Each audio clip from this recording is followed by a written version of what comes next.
Okay. All right. Welcome.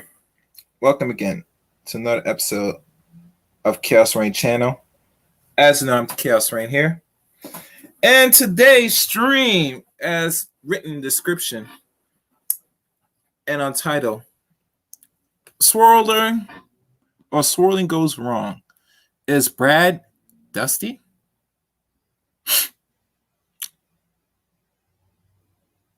Now, as you know, the purpose of today's stream is look at certain situations that has happened. That I've noticed that majority of what we call the Black community, men and women, I think particularly mostly men cover this than the women. And my thing with all what just has happened and what we're witnessing, I'm seeing a lot of double talk, a lot of covering up, and a lot of from the other side, people that call themselves that they swirl. One thing I find consistent with any community, especially with the Black community, is that there's demonization of people who decide to marry or even date outside their community, their tribe, or their race. And for a good reason. We all know this is America. You do what you want. It is, last time I checked, a free country. Last time I checked. I could be wrong. But to sit here, demonize one set of group of people, particularly men, dating out, which in the men, I'm not really advocate of them dating out, neither women. But my thinking is this: if you decide to go over to the other side and have a non-Black mate, you are free to do that. It is your decision. This community, as we call the Black community, cannot hold nobody really hands or hold anybody responsible. But knowing that most Black people, or I say some, I can't say all, And much times they said they don't like it, they do, but it really, we gotta look at who likes what and who's trying to shame somebody to not do what they're supposed to be doing. Well, I mean, I noticed that there are men that date out, and women in our community don't like it. But they're free to hold their opinion and have the right to not like it, because let's be honest, most everybody in their community, in their tribes, they said they love is love. Everybody should do what they want.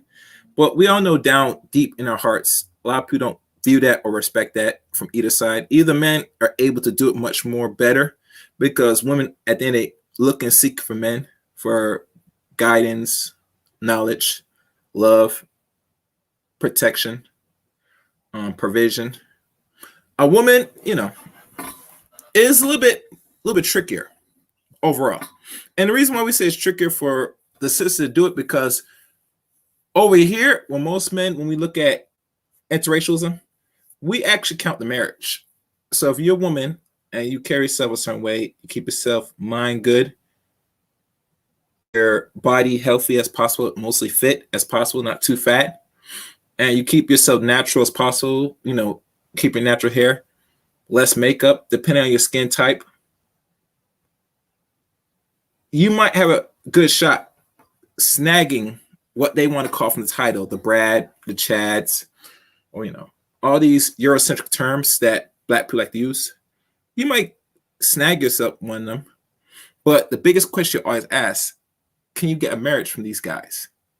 And what I've noticed that is not the same when it comes from the opposite side of the sex. Men do hold the cards to marriage and relationship as well. It's your role as a woman. You have to try everything possible to try to keep the man. And that's what the men have been saying for a long time. What's good? So before I go into the two articles from current events, I'd like to take a moment back in time. Oh, you're from Canada. What's up? What's good? What's good? What's good? We're going to go back to a moment of time, to the one they call DJ Kid. Now, if y'all remember, almost 2 years of this time, around the middle of, or around December, there was a certain article and certain things put out in media of a particular Caucasian male, roughly 43 now, by the turn 44 this year, has been going around having sex with multiple women. And the women, as you know, majority of his victims that he was slinging his disease phallus was infecting roughly almost close to 1,000 women. Majority of those women that he was having sex were Black women, particularly underage Black girls. But before I go into these two articles of current events, I'd like to take a step back in time, because this will facilitate what you, and mind you, I know some sisters did talk about this 2 years ago, almost 2 years ago, but I find it very intriguing when they mention when the white man goes around, pumps and dumps him and affects him, that they always got to point the fingers back into the male community, that this is the reason why this happened.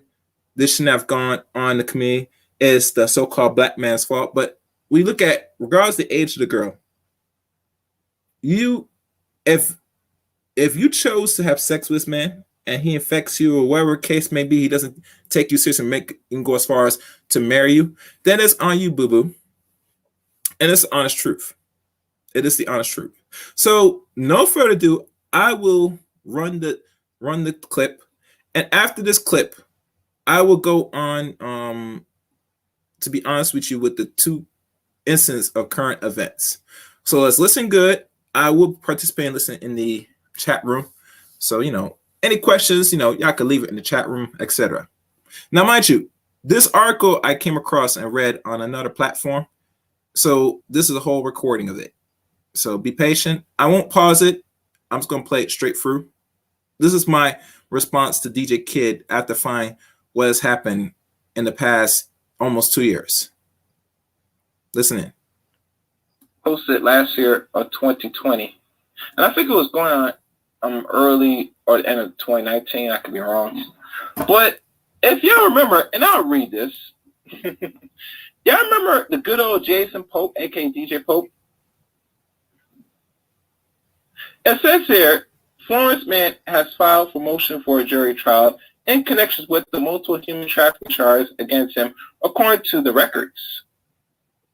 Jason Roger Pope, age 43, also known as DJ Kid, was indicted on January on 14 charges ranging from criminal sexual conduct with a minor, promoting the prostitution of a minor, multiple counts of human trafficking, kidnapping, and other offense.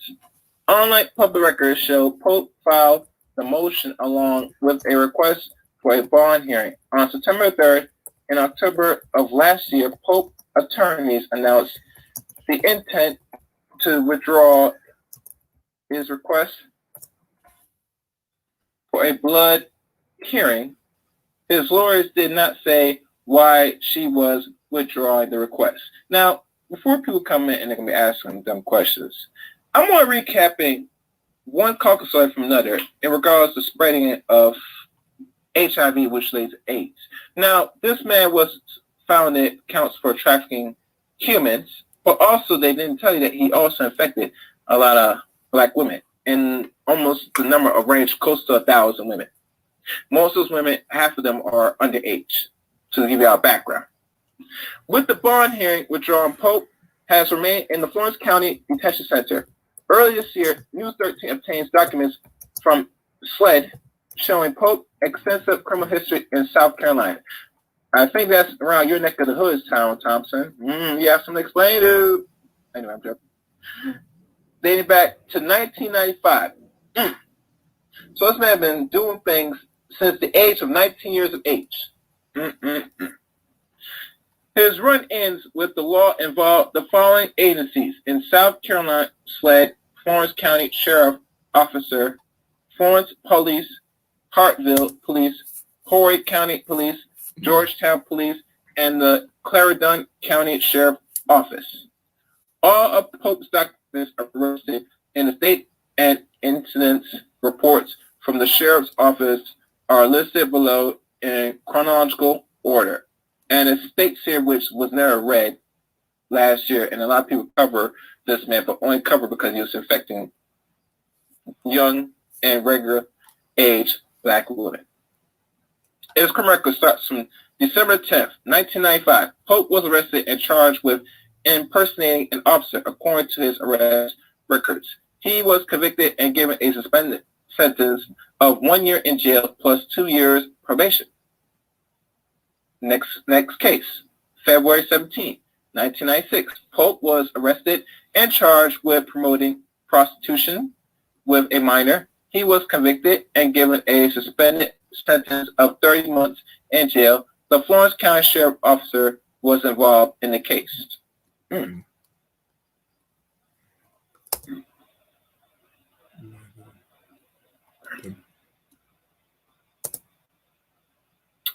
Hold on, let me just check something. Hold on, guys. If I continue.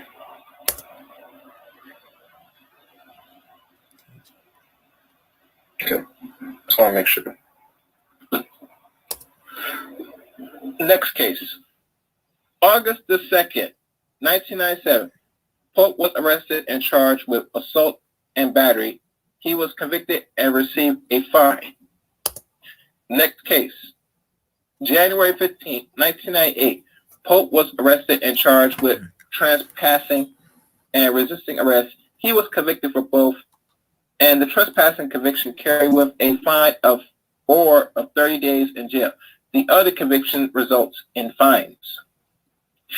Next case, April 17, 1998. Pope was arrested and charged with disorderly conduct. He was convicted and received a fine. Next case, March 27, 1999. Pope was arrested and charged with forgery and larceny. Before I continue, Well, all these cases, man. Now, mind you, I want people to listen and hear me well. If this was a brother doing the amount of convictions how this guy got, he would do a couple years in jail at most. Matter of fact, by the second conviction, he would not even get past the first year. He'd be automatically doing 5 more years off the bat. Facts. Facts, facts, facts. This man, since he was almost approaching 20 years of age, was doing so much criminality that is long. I'm only at, let me see how many I did. 1, 2, 3, 4, 5, 6. I'm only on the 6th case that he was found to be arrested and convicted. And he has 7, 8, 9, 10, 11, 13, 14, 15, 16, 17. He has 17 more. Wait, more. 18, 19, 20, 21, 22, 23, 24, 25, 26, 27, 28, 29, 30, 31, 32, 33, 34. God damn, this man got almost 34 cases. I'm not there nearly half the way yet. But I'm going to read it anyway because this is very much intriguing. This is very intriguing. And I'm going to go into more why it's importance of going through this criminality. Let's see. Where was I? Next case, December the 19th, 2000. Pope was arrested and charged with forgery. He was convicted and sentenced to 90 days in jail. Next case, September the 4th, 2001. Pope was arrested and charged with forgery. He was convicted and given a suspended sentence of 5 years in jail and probation of 2 years. Next case, March the 12th, 2002. Pope was arrested and charged with obtaining signatures or property by false pretense. Next case, October the 5th, 2002. Pope was arrested and charged with the operation of a retail business without a license. He was convicted and given a suspended sentence of 30 days in jail. Next case, May the 26th, 2003. Pope was arrested and charged with driving under suspension. Next case, May the 17th, 2006. Pope was arrested and charged with malicious injury or to personal property. He was convicted but his sentences is listed as unknown. Next case, October 27, 2006. Pope was arrested and charged with illegal distribution of recording. Next case, January the 19th, 2007. Pope was arrested and charged with the operations of a retail business without a license. Next case, May the 4th, 2007. Pope was convicted of illegal distribution of recording and given a suspended sentence of 1 year in jail, which was converted to 2 years of probation. Next case, November 14, 2011. Pope was arrested and charged with unlawful use of a telephone. He was convicted and fined. Next case, December the 4th, 2011.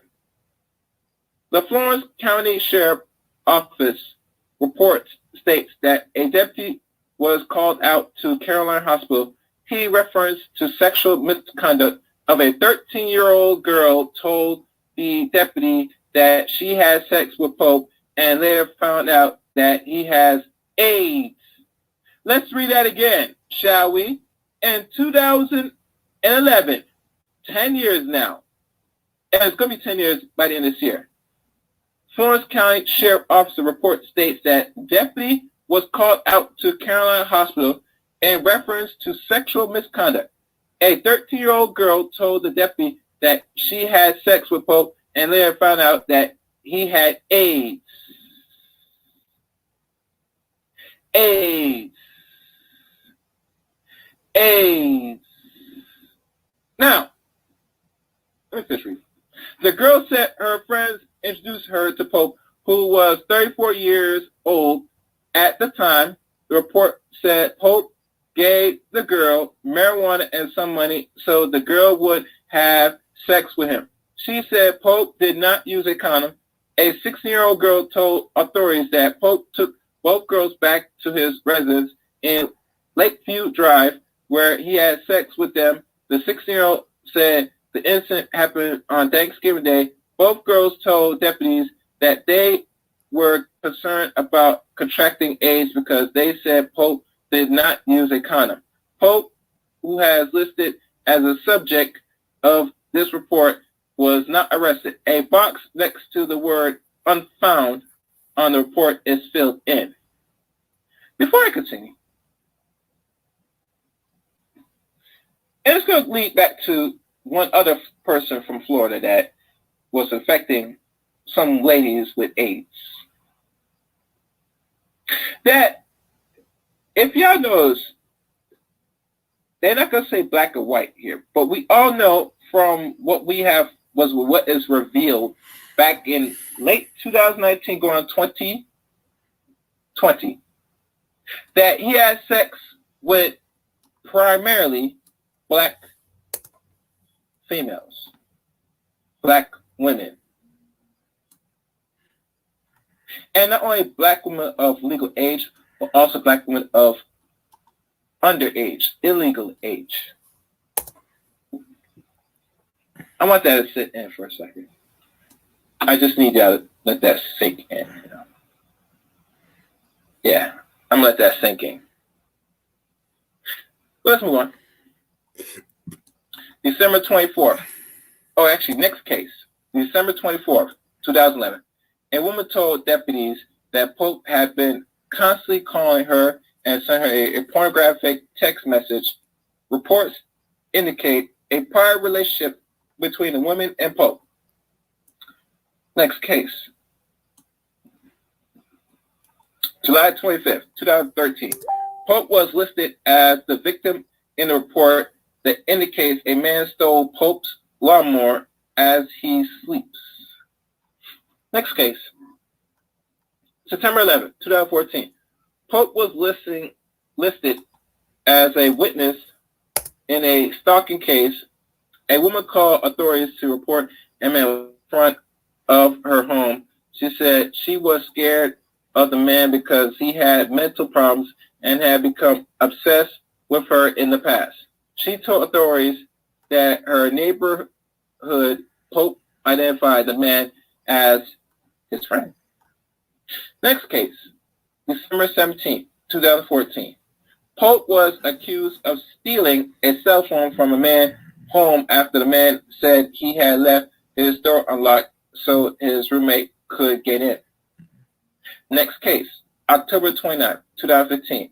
A woman who said she was an ex-girlfriend of Pope called 911 to report that Pope had been following her in his vehicle. A deputy saw Pope's vehicle following her and initiated a traffic stop. Pope told authorities he was following her so he could get his house key from the woman. She gave Pope the key, and Pope told deputies he would comply with their request not to go near her again. Next case, July 26, 2016. Pope told deputies a woman of 14 years old daughter went into Pope's car and stole $500. Next case, January 26, 2017. Pope reports to deputies that someone had broken into his home by kicking in a side door. Pope said his 42-inch flat-screen TV has been stolen along with his gold 300 bull ring. Next case, June 10, 2017. Pope called 911 to report that he believes two people were planning to break into his home One of those people was the same woman who called 911 on Pope in 2015 to report that he was following her in the vehicle. The woman and the man were arrested for public drunk. Next case, December 13, 2017. Deputies were called out for a report of a 16-year-old girl threatened to commit suicide. The girl told deputies she felt like she wanted to hurt herself because she said Pope, now 40, has been spreading things about her on social media and destroying her life. She said since September 27, 2017, Pope has been paying her for sex and blackmailing her to do sexual acts when she didn't want to. She said she had cut off ties with Pope weeks ago and he refused to leave her alone. She said he was going to her friends trying to find her. She told deputies most of the sex was consensual, but that Pope brainwashed her and took advantage of her. She said Pope had sexual relationships with a lot of teenage girls ages 15 and 16. And I could say go as far as 12 years of age. Let me finish reading because I'm going to get pissed off reading this. She said those relationships would start off by Pope asking them if they wanted to work with Pope, handing out flyers, promoting him being a DJ for parties, and then bribing them with money.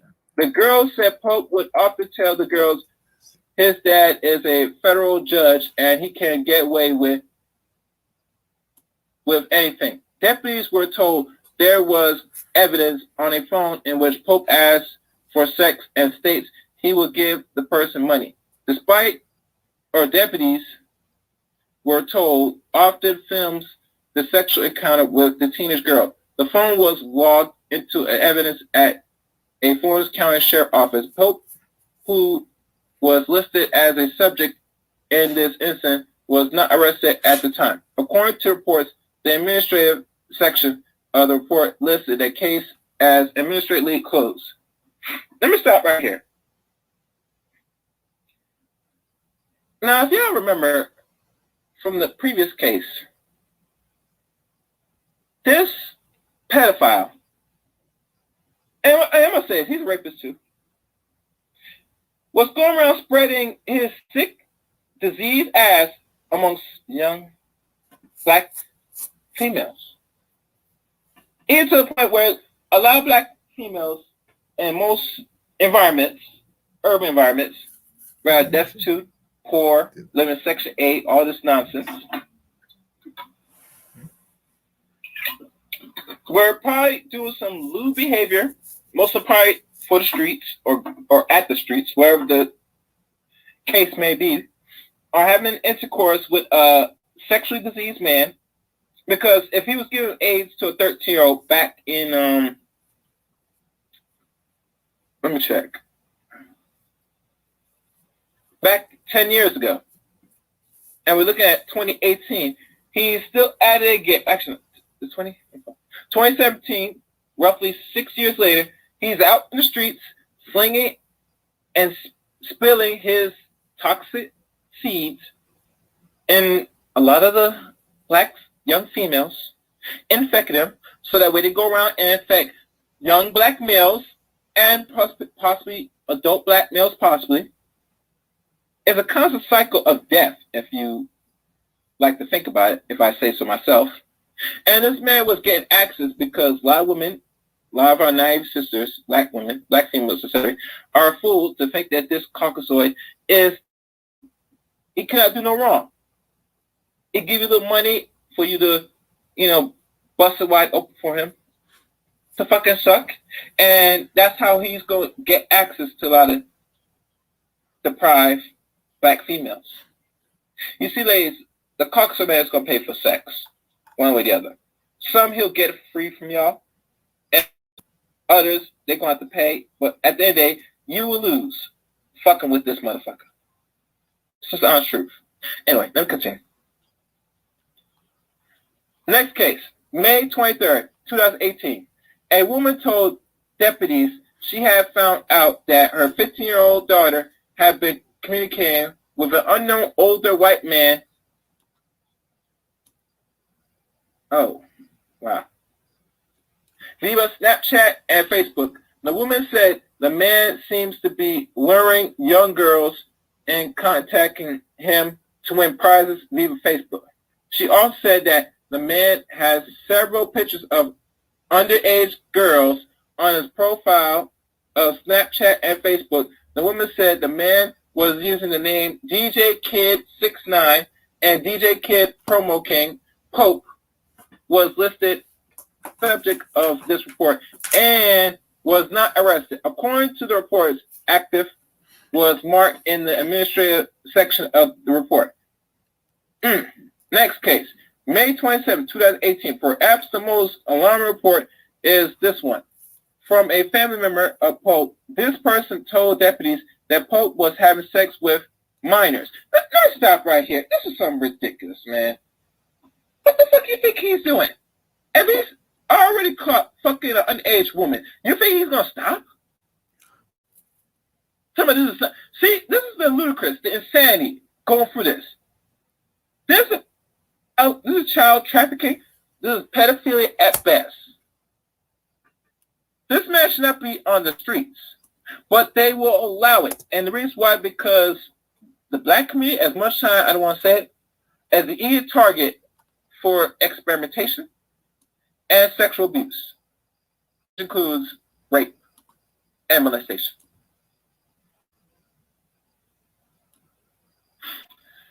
The person said Pope is known by the name DJ Kid and pays girls for sex and then posts about it on social media sites, including Facebook and Snapchat. The family member said this type of activity has increased recently because Pope was at a bike week. This person claims to have screenshots of pornographic image that Pope has posted and sent out on Snapchat. The relative said Pope actions severe effects of this person because he or she knows some of the girls involved in this. The family members expressed suicidal thoughts if something isn't done to stop this. The person said Pope sometimes sends sexual explicit message to this person and indicate Pope hugs the person inappropriately. A deputy views some of the photos and indicate that they did appear to be sexually explicit in nature. The deputy contacted EMS and reference to the suicidal thoughts, and the person did go to the hospital. The deputy told another family member that the incident would require further investigation. Pope, who is listed as a suspect here, was not arrested according to a report. This report was marked as administratively closed.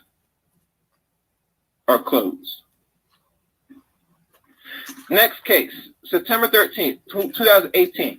Deputies respond to a phone call about a missing juvenile and it believes to be with Pope. Pope, now 41, and the 16-year-old who was reported missing came to the door at Pope's home. Deputies note a strong odor of marijuana could be smelled coming from inside the home. Pope told deputies a 14-year-old was also in the home. Deputies note that Pope was read his memorandum rights and agrees to answer questions. Pope told deputies he had some marijuana in his top dress drawer and in his bedroom. After the report said Pope signed a consent to search form, deputies found $500 and a coffee can in the kitchen cabinet and a bag in the top dresser drawer of Pope's bedroom. The reports say the bag contains marijuana and multicolored socks that contain 6 memory cards. The reports does not mention anything further about the memory cards. Deputies then seized $1,043 from Pope's deputies. Note on the report that Pope could not provide any investigators with a valid source of income, saying that he was a promoter. Pope was arrested and charged with possession of marijuana, according to the reports. September the 15th, which is the next case, September 15th, 2018. Pope was arrested and charged initially with contributing to a delinquency of a minor, according to his arrest records. He was convicted of 2 counts of cruelty to children. His sentence for one of them is listed as a fine or jail time. Next case, April 17, 2019. An employee of a Zabadi restaurant in Florence County called deputies to report that Pope had threatened employees. The report states that 2 of the restaurant employees, including a 17-year-old girl, got into an argument. The report says Pope arrives in his vehicle to pick the 17-year-old up. At this time, the 2 employees got into another argument, at which Pope alleged got out of the vehicle and began to yell that he was going to come back to shoot up the Zabai and take care of everyone. The person also told deputies Pope had called the restaurant several times to harass employees from both his phone and his mother's phone. Pope was not arrested at the time of this report. Interesting. Next case, August the 29th, 2019. Pope was arrested and charged with criminal sexual conduct, first-degree kidnapping, and trafficking. Persons are attempts according to his arrest records. Next case, September 12, 2019. Pope was arrested and charged with criminal sexual conduct with a minor in second degree, 2 counts of criminal sexual conduct. First degree promotes the prostitution of a minor, and the 2 count of trafficking persons or attempts according to his arrest records.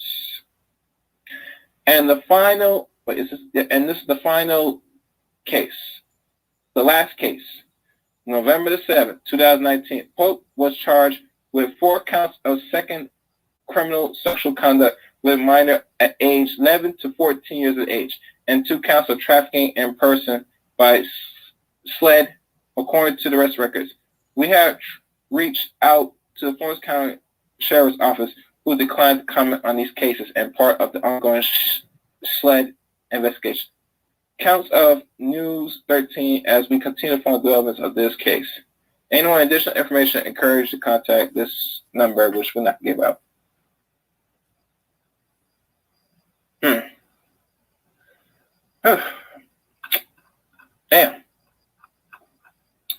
Damn. So he was convicted almost 2 years ago. So I was right. This came out during the end of November, going on December.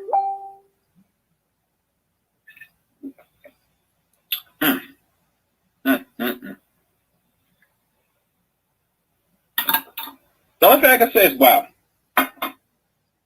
But the most important question for those that will listen to this and has followed what I've read is why bring up DJ Pope? The purpose of bringing DJ Pope, because I've mentioned him, DJ Kid, is simple.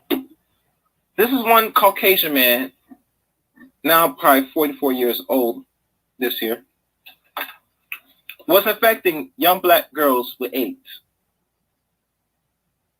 He was laughing and admitted and said the purpose why he did it was to hope that these young girls would get infected and they will turn out have promiscuous, unprotected sex with young black boys. So that way it spreads and eventually kills 2 birds with 1 stone. Yes. That was the purpose why he did. He hates so much of himself. He spreads the destruction to others, and his main target were young, stupid black females.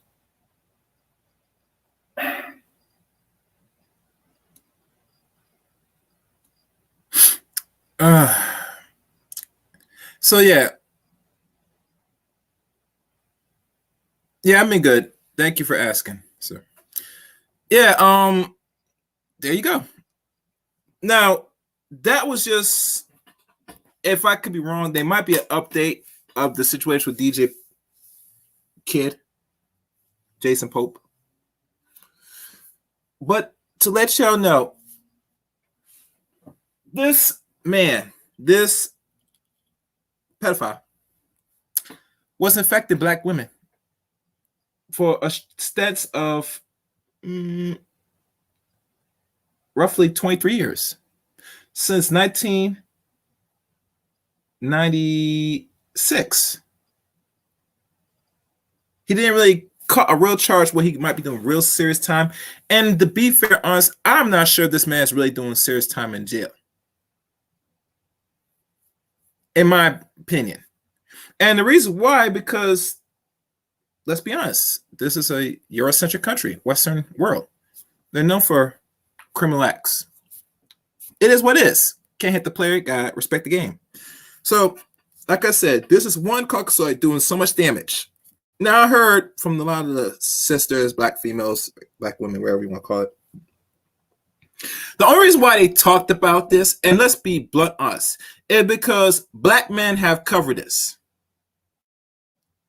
And they were asking, where are all the people that were swirlers? Where are the sister that talked about this? And they talked about it, but when they talk about it, they said include your black ass and why this happened, and they have no control over their wombs or whatever. And I had to put two together. Now, to the girls that's under the age of 16, they get a pass. Because let's be honest, majority of them are probably raised by one parent. Their mother doesn't know what to do with their daughters, hell, with their sons. And if your son, daughters, especially daughters, are doing things like this, out here being promiscuous, and let's say having uncontrolled sex, where they were touched and then they were doing this, wherever it may be, this is what's happening. This is what's happened. So what happens? You see the results. A lot of them do get the HIV, which leads to AIDS, and they go around, have not sex with other non-black males, Caucasoids, or, they go have sex with black boys or certain black men, depending on which state you're talking about. And I'm not going to pull up the what the age of consent in America. I've done maybe a stream on this. You could check that on my channel. I can't tell you which the video is. I'm not going to look for it. But right now, the average age, percentage-wise, in America is roughly 17 point something. So 32 states. The average age of a young woman that could have sex is 16 years old of age. And I did hear from the elder Igmore, BG, said that the age of marriage and sexual casual sex is an old Eurocentric law that ranges from 12 years of age. Now, it's not descripted here unless you Google it, but it does reference it. But let's be honest, it didn't say in depth, said 12 years of age is the age of consent, where a child can have sex and possibly get marriage with the consent, I think, of the parents. That law has not been changed. That still circulate throughout the internet and probably circulate in old Eurocentric laws in America, because most of the laws we use and adopt today are all Eurocentric European laws from England. So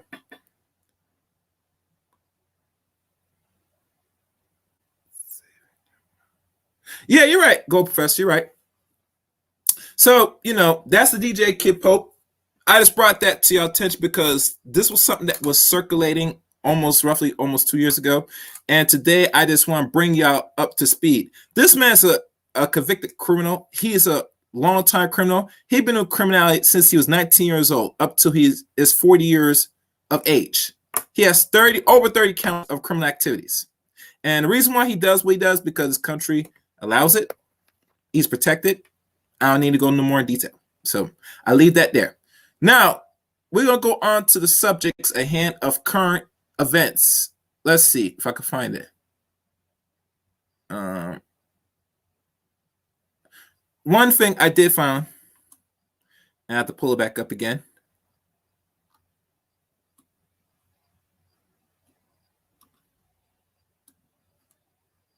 Is this article. And trust me, the links of these articles are in the description of this podcast / live stream. Let's open up, share it. And if I will leave a comment.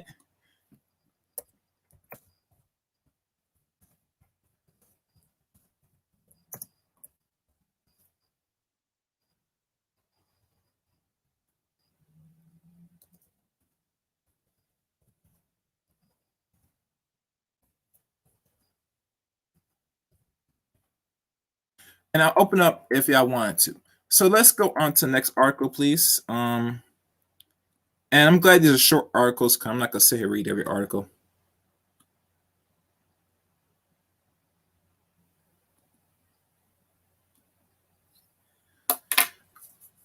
And I hope y'all can see this well. Remember, it's the description at the end of this podcast or during the podcast. You can read for yourself. And let me do this to make it easier for y'all.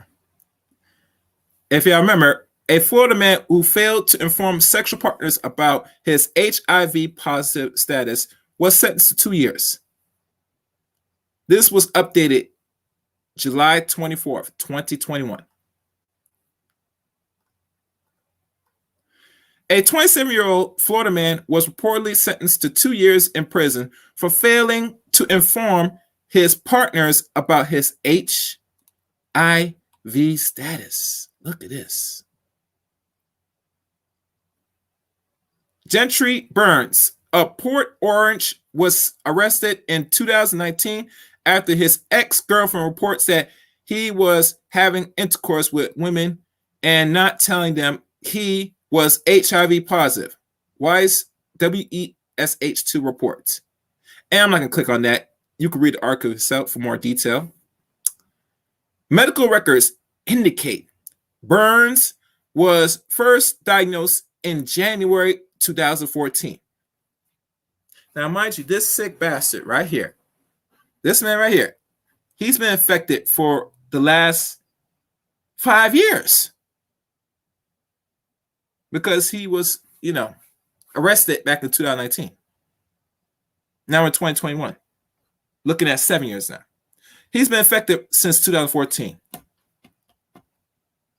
So if the man was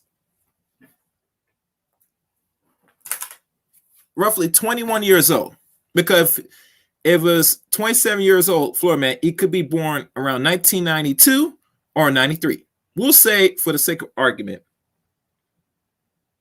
oh, my fault, 93 or 94. We'll say he might be born in 1993. But let's go on. The Daily Mail Molly reports an investigation after his arrest reveals 3 women who had sex with Burns were not aware of his status, 2 of whom were diagnosed with the virus. Uh-oh. The virus? You tell me this man was getting his freak on with non-black women, especially, and he was infecting them as well? Is this what's going on? He's sitting there slinging and having the sisters fucking suck him and infect him with HIV, which down the line would be AIDS. Is this what's going on in this community? Let's continue. Burns was charged with 3 counts, but 2 were later dismissed. By prosecutors, the Orlando Sentinel reports he pleaded no contest in 1 count of uninforming HIV-infected sexual intercourse early this week, according to WESH. In addition to the 2-year sentence, Burns will also serve 12 months of probation, WESH2 report. In Florida, it is against state law for a person to knowingly have an STD and not disclose that information to their partner with whom they are engaging in sexual interactions. The law includes disclosure of HIV in addition to other disease, including gonorrhea, genital herpes, simplex, chlamydia, and syphilis. So I guess in the state of Florida, they're very strict with HIV, AIDS, all these STDs that you have to tell your partner that you got in a disease that can be corrected. It can't be corrected by Western medicine, but it sure as damn can be corrected by homeopathic natural medicine. Let me repeat that again. It cannot be corrected by Western medicine. And if you are full and you depend on Western medicine for your salvation in cures or non-incurable disease, then yes, maybe you're going to have to be on pills for the rest of your life. Maybe you're not going to be able, as a man, to get your dick sucked no more because you got bumps all over your genitals. Now, maybe you're a woman, you might not get your kitty cat eaten or your pussy sucking because you got, the rash, the bumps, whatever you want to call it, because you got this disease. The only thing that's going to fix it is you're going to have to go seek a person that's a naturopath and get your body clean out. But we don't talk about cures or corrections on YouTube like that. We talk about symptoms, disease, and you live and die with the disease, and there's no remedy. Because, the medical field makes billions of dollars annually. So they're not in the business of curing your ass. Any man or woman of any nationality. Let's continue. Oh, that's it. Interesting. Well, that was interesting. But before I click out for this, let me see if I can find the 2 counts. And this is some extra. As you know, this is the man right here.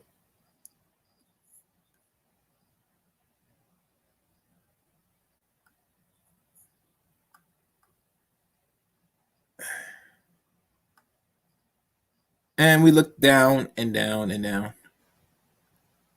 And that's pretty much it for that article. I'm not going further. I get the point. So that's the end of this article here. Let me stop it.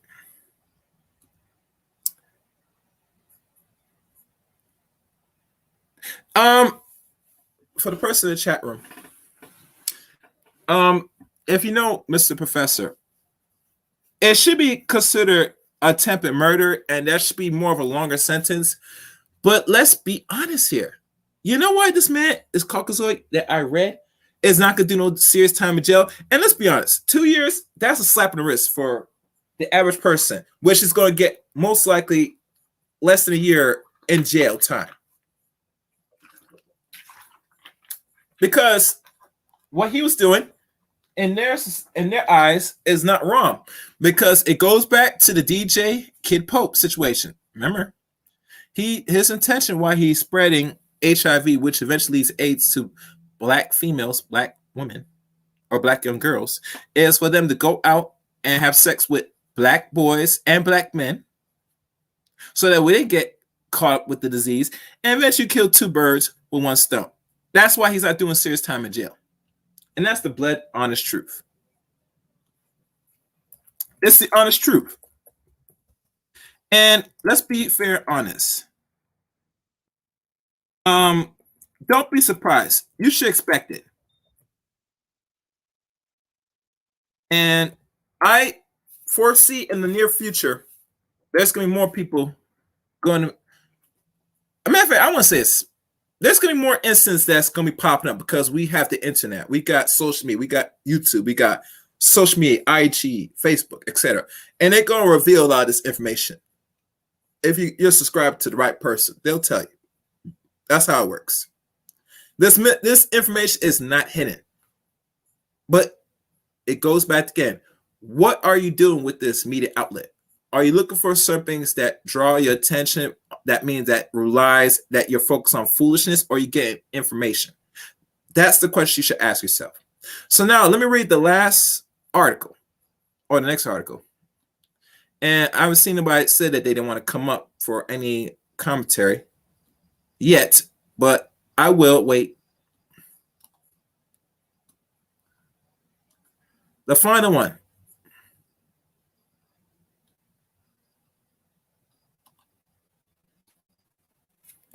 And this one kind of hurt me a little bit.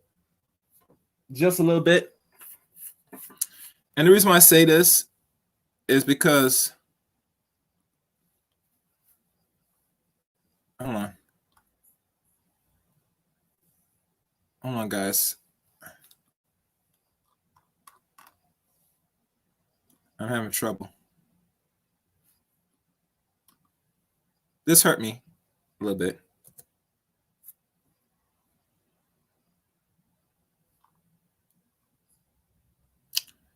Yeah, for some reason not pulling up. Oh, you know what I'm gonna do? I know what to do.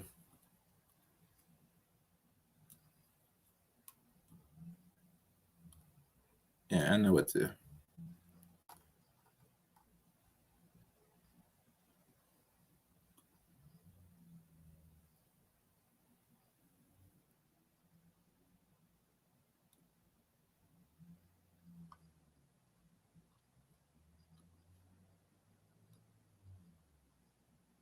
Hold on, guys. I'm having an issue. It's not pulling up. I don't know why it's giving me this issue now. Shit.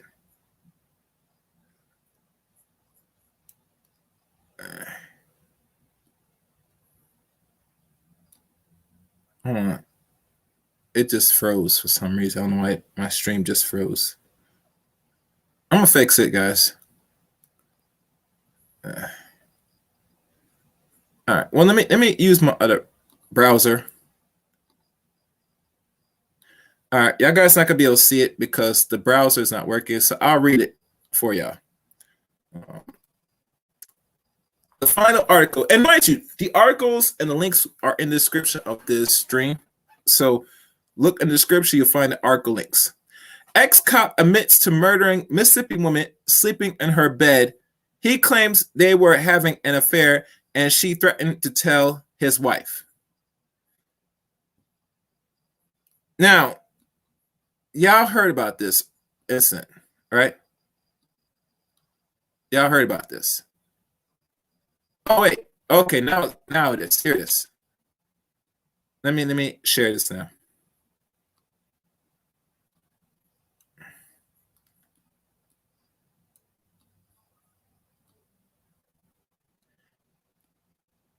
Okay. This is the man right here that killed this black woman of 4. I think she was yeah, she was a baby mom. We ain't gonna go to that. All right. Inside the courtroom at the Union County Courthouse on Friday, former Oxford police officer Matthew Keeney admits to killing Dominique Clayton while she was sleeping and was sentenced to life imprisonment. The proceedings ended a 26-month wait for justice by the Clayton family and helped bring closure after Clayton was found dead in her Brittany Wood home on May the 19th, 2019. Now, let's stop right here, people. This took roughly 2 years, like most cases.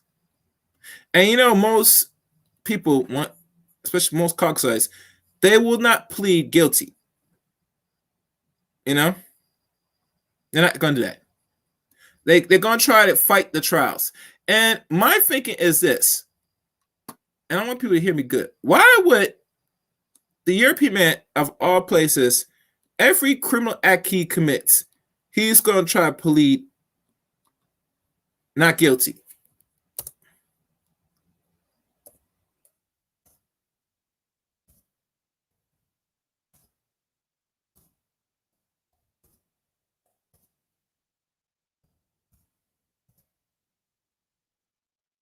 And my thinking is this. You know why they always fight the case?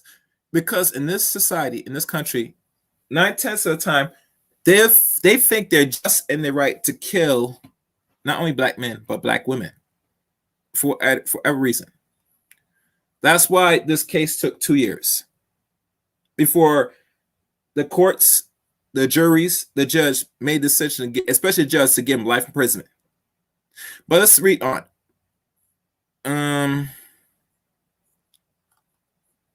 Prior to the judge Kent Smith accepting Connie guilty plea and the state recommendation of life without parole, Assistant District Attorney McKinley Mallett laid out the facts of what transpired on the night on May the 18th and the early mornings hours of May 19th, leading up to Clayton's murder. Mallett reveals that Keeney and Clayton were having a long-standing relationship that lasted many months. On the night on May the 18th, Clayton called Keeney, who was working patrol at the downtown square as a member of the OPD Mount Patrol, to come take her to her car because it was raining. While driving home, Clayton called Connie on the phone. Connie then drove to the OPD horse barn and left his phone at the barn around 1:15 a.m. in the morning on May the 19th. Kennan who was off duty at the time, then drove to Clayton's home in a OPD patrol car and parked around the corner from the residence. Mallett reveals Kennan entering the home, which Kennan admits to investigators he did not have a key to, and found Clayton in her bedroom asleep. Kennan then went back out to his car where he got his issue 9mm pistol, and at approximately 2:05 a.m. went back into Clayton's home and shot her once in the head. So this man went into the bedroom, knows she was asleep, dead asleep. So he thought about it, and he said, I'm going right through with the murder, got his registered weapon, went back, and I'm not sure if he was in the bedroom point range, or I think he did from a distance, in my opinion, because the way how somebody sleep in the bed, he went right there and just pulled the trigger. Now, mind you, anything that goes off like a weapon, somebody would have woke up and knew about it. So I would have had to guess in my CSI investigation mind, he probably did two things. He took a bottle, like a empty soda bottle, and put it into the gun and popped it and shot her. Because remember, guys, if you watch how people let off weapon in front of a house full of kids and kids don't wake up, you have to be very silent. And he had something that silenced weapon of where he shot her one time, point blank range in the head. But let's continue. Kenny then drove back to the barn where he got his phone and then sent a text to Clayton around 2:20 a.m. while driving home on South Lamar Boulevard. Kennan then tossed the shell casing out into the street, which got stuck in his pistol after firing it. Mallett said the casing was never recovered. That's what makes it difficult. The perpetrator was someone that wears a badge, and said District Attorney Ben Crickmore followed the hearing. Others then distinguish the case between the person who commits the violence was someone who was supposed to protect the public instead of taking someone's life, or violently taking someone's life. Yeah, that's good. In September of 2019, a Lafayette County grand jury indicted Keeney on the charge of capital murder under Mississippi law. The only two penalties for someone convicted of a capital murder charge is the death penalty or life imprisonment, without the possibility of parole. During the hearing, Mallett announced the state had withdrawn the option of the death penalty, leaving only life without parole, the only possible sentence for Kennan. Smith accepts the state withdrawal of the death penalty and its recommendations of life imprisonment. Cannon was sentenced to serve out the remainder of his days in the Mississippi State Penitentiary. Attorney Tony Ferris, who represents Cannon, states after the hearing to members of the media that it was a crime of passion and that his client had started an affair with Clayton, which led to him financially support her. Ferris also claimed that Clayton started demanding more money from Cannon and asked to help co-sign a house. Now, if you remember,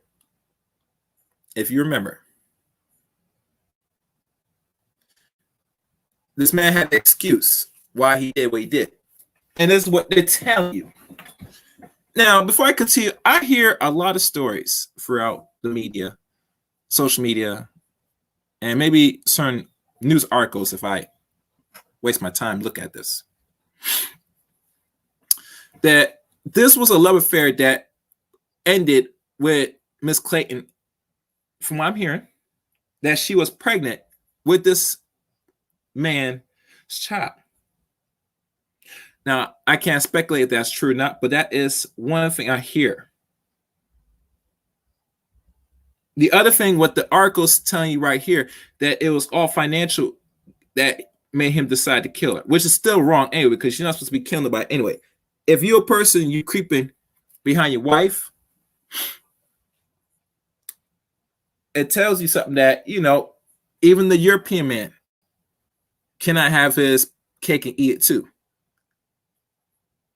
Unfortunately. But let's continue. It's got to the point where he could not get out. Forsons said he tried to break up with her, and at that point, she threatened to tell his wife. So just became too much pressure. Quite candidly, I think he broke on the night on May 18th when he was standing over her, and he stated in his recording statement that he wanted his life back. So he goes out to the car and does a terrible, terrible thing and commits murder. Cold-blooded murder, if you think about it. Make sure y'all share the stream.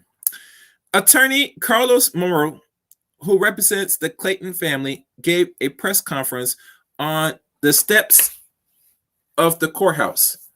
Moore spoke about the event that transpires inside the courtroom, as well as announced the family would be filing a civil rights lawsuit against Kenning and the city of Oxford next week.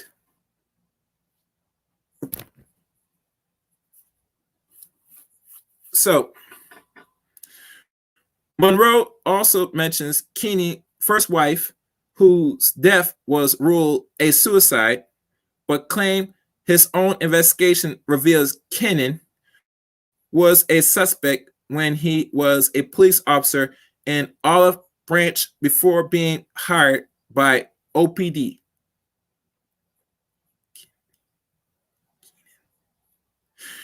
This is one chapter of justice, but there is another chapter of justice that has yet to unfold.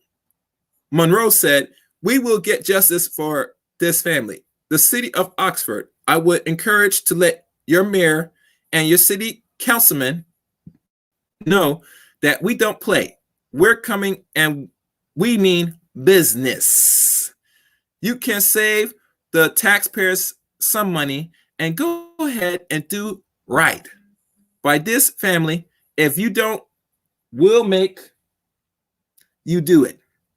What this family has experienced at the hands of someone sworn to protect and serve is uncalled for."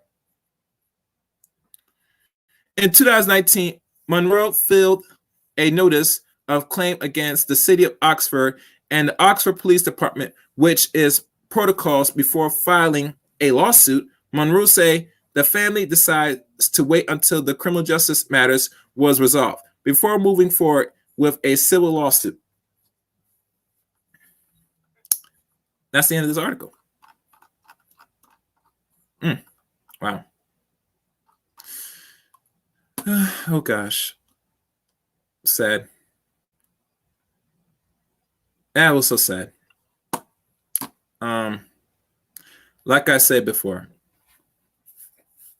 this, from what they said, it was an act of passion, and for him to protect his loved one and his family. And I'm thinking in my mind, if you care about your loved ones and family, why creep?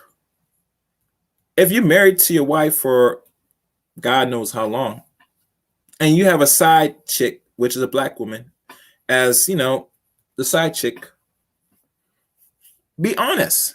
Be upfront honest. It reminds me of that movie called The House That Prees. Y'all remember that movie? The same thing with this white dude. The girl or the side piece that works for him in his business. This dude was having sex with the black mistress and have his wife on the side. His wife there and the mistress on the side. And even go as far as this same dude pregnant this black side chick, the mistress. And eventually she was demeaning and shitting on her black husband because her black husband is not as popular or even as what we like call powerful like the white man that she was fucking sucking at nighttime. So at the end of the movie, if y'all remember how when the husband found out that not only she was had an affair behind his back, but the kid might not be his. So you know what the black man did to this black woman? He gave her the Turner. I'll let you reminisce on that. And the funny thing about it, she had the audacity to try to go back to the white dude and say, you know, I'm getting divorced. It's over. I want to be with you. This white dude looked at her dead in the face, say, you know, baby, I got to tell you, the road ends here. It's over, baby. This black woman went on her knees and prayed and cried for Mr. Charlie to take her back. Just like one chick begged her white boyfriend to marry her. Bro, I'm going to tell you one thing. I might have to agree with Red on this one. That, what's the say the guy said? Say no to swirlers and say no to divestors, and if women swirl, do not take them back. I think that's the saying. I forgot what it was. But it was a good saying that Red said. Yeah, support Red Supreme. Yeah. He did mention this on his channel. But I'd agree. Yeah, a lot of black men is going to come to the decision. They're going to have to make some decision. Should we really entertain women that really date out and may have kids from non-black men? Let me see if I can do a poll. Let me see if I can do one on this channel. Hold on. Let me see. Oh yeah, I can see this. Yeah, you're right. It could be a potato gun as well. Yes, indeed. Let me see if I can find if I can find the poll. I think I got a poll. Do I get access to a poll? No, I'll figure it out, guys. There was supposed to be a way to do a poll.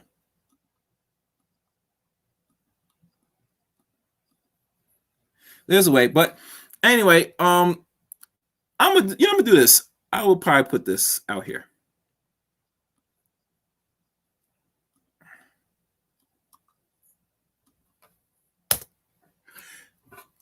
I'll say this. From the 3 stories, including one recent with the police cop killing the sister, it makes sense why a lot of swirlers, black women especially, besides black men swirl, and he gets his making dealing with non-black women, which they talk about constantly. But I'm gonna tell y'all a secret, people. Listen to me good. You only gonna hear this from me. You're not gonna hear about anybody else that does content on podcasts and YouTube. Majority of black people that talks about interracialism and don't talk about the bad side of interracialism, the reason why they will never tell you this is because they're in it to make money. To keep you informed if you decide to date out is in their best interest. That's why you see stories of the consequence of what happens when you date non-black men, white men, Asian men, etc., that when you find stories like this, it's frightening. It's kind of scary.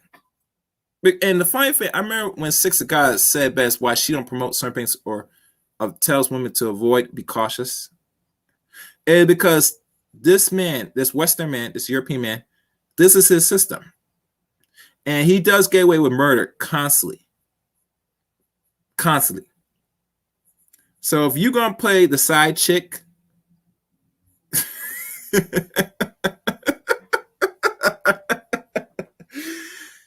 let know that you're putting your life at risk, bitch.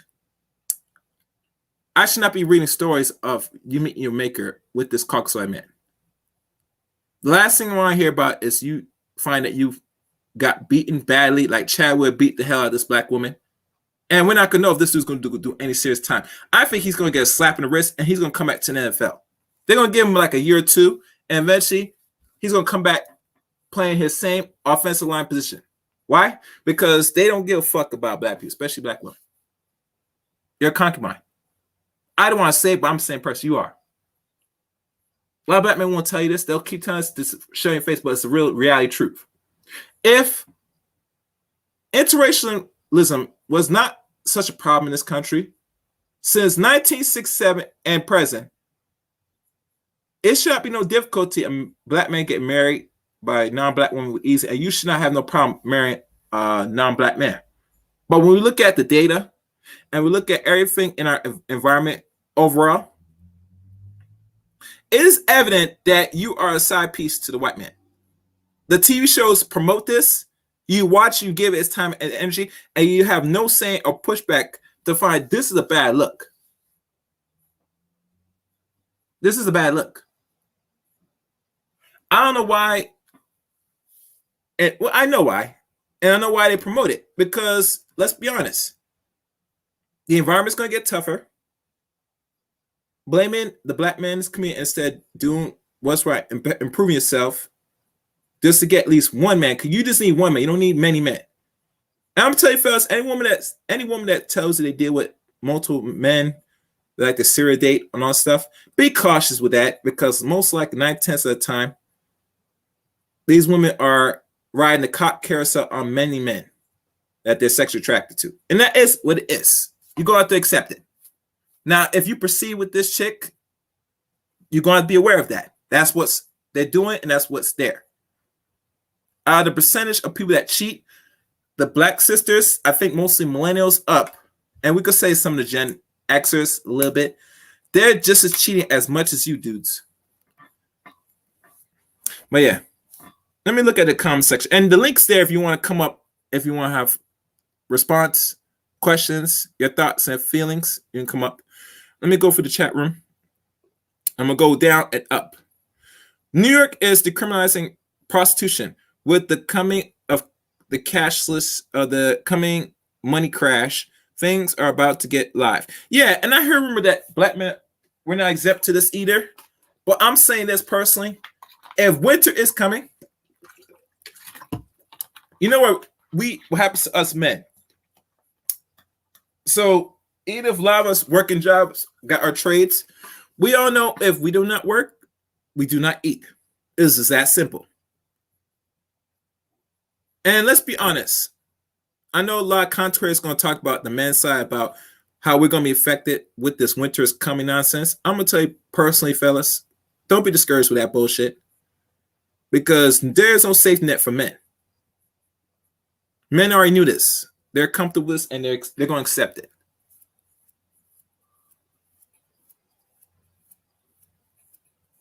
And I have no gripes about it. No gripes about it. But we know when women, if they got a pussy and they, they're very much so-called submissive, they might be fine with this. I'm just saying. But I'm looking at it. I have somebody on the board. The call line is now open. Let me see what this is. All right. Is it Shadow Dreams? Look like a program you're doing. Shatter? No. I can't hear you. If you're running some on your system, Look like you're downloading something.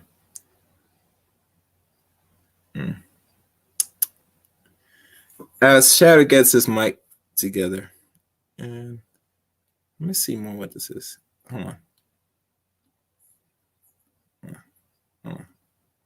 Hold on. Oh. Okay. Anyway. Let me go through the comment section. Let's look. All right. What's good, Bitcoin? When swirling goes wrong. Yeah, swirling goes wrong. Exactly. Not in Oxford, Mississippi. He wasn't going to openly admit it. No, he wasn't going to openly admit it. Oxford is a racist as F, home of Ole Miss. Yep. They will kill him in Parchment. I think that's what it's called. Prattman. They sent him to Prattman. Okay. Potato gun, yes. Potato gun's a good weapon. I mean, it's a weapon that silences everything. Let's see. Yeah, I have the Gold Professor write comment. Let me see what Gold Professor said. Yes, sir. It is a. Oh shit.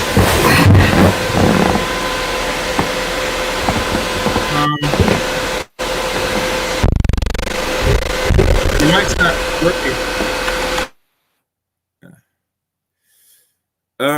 Shatter, maybe you should get the mic corrected. If that was loud, bro. I had to mute you, bro. Sorry. Let me keep reading. Yes, sir. It is a slap on the wrist. I believe the people that arrest him views someone just practicing bestiality. Go, Professor. Yeah, it's possible. What else? I would have thought this would have been considered attempt murder or murder. Yes. Well, it is murder, but then I can give him that. What else is here? What else? They told him, well, you have to deal with what comes along with sowing your wild oats. Okay. Thank you. In peace, brother. How? Okay. Yeah, thank you. Okay. And one guy said this happened the third time. Correct. Just being jazzy. What's good, Jazzy? Welcome. Yeah. So that's the comments. Shatter, are you playing a game or are you coding right now? Because the mic sounds bad. And if you speak, I can't hear you.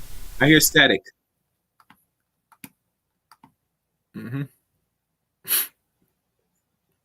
How does he do it? Let me. All right, he's gonna come back. He has to fix his mic. I'll probably wait for him because I want to hear from y'all. And as I'm waiting for him, I'm gonna see if anybody else will want to come up. Cause let's have this conversation.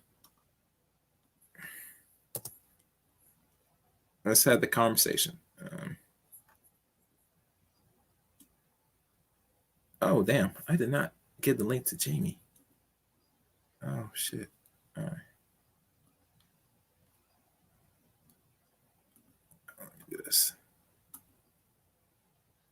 Let me do this, guys.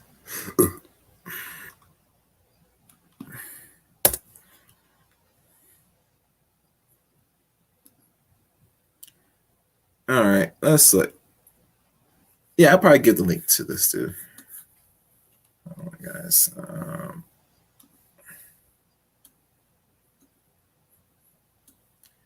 We can.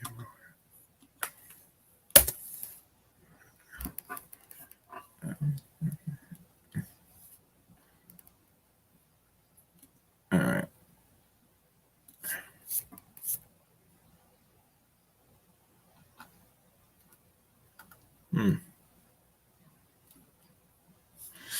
All right.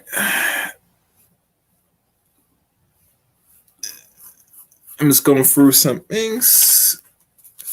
Let me timestamp some of this.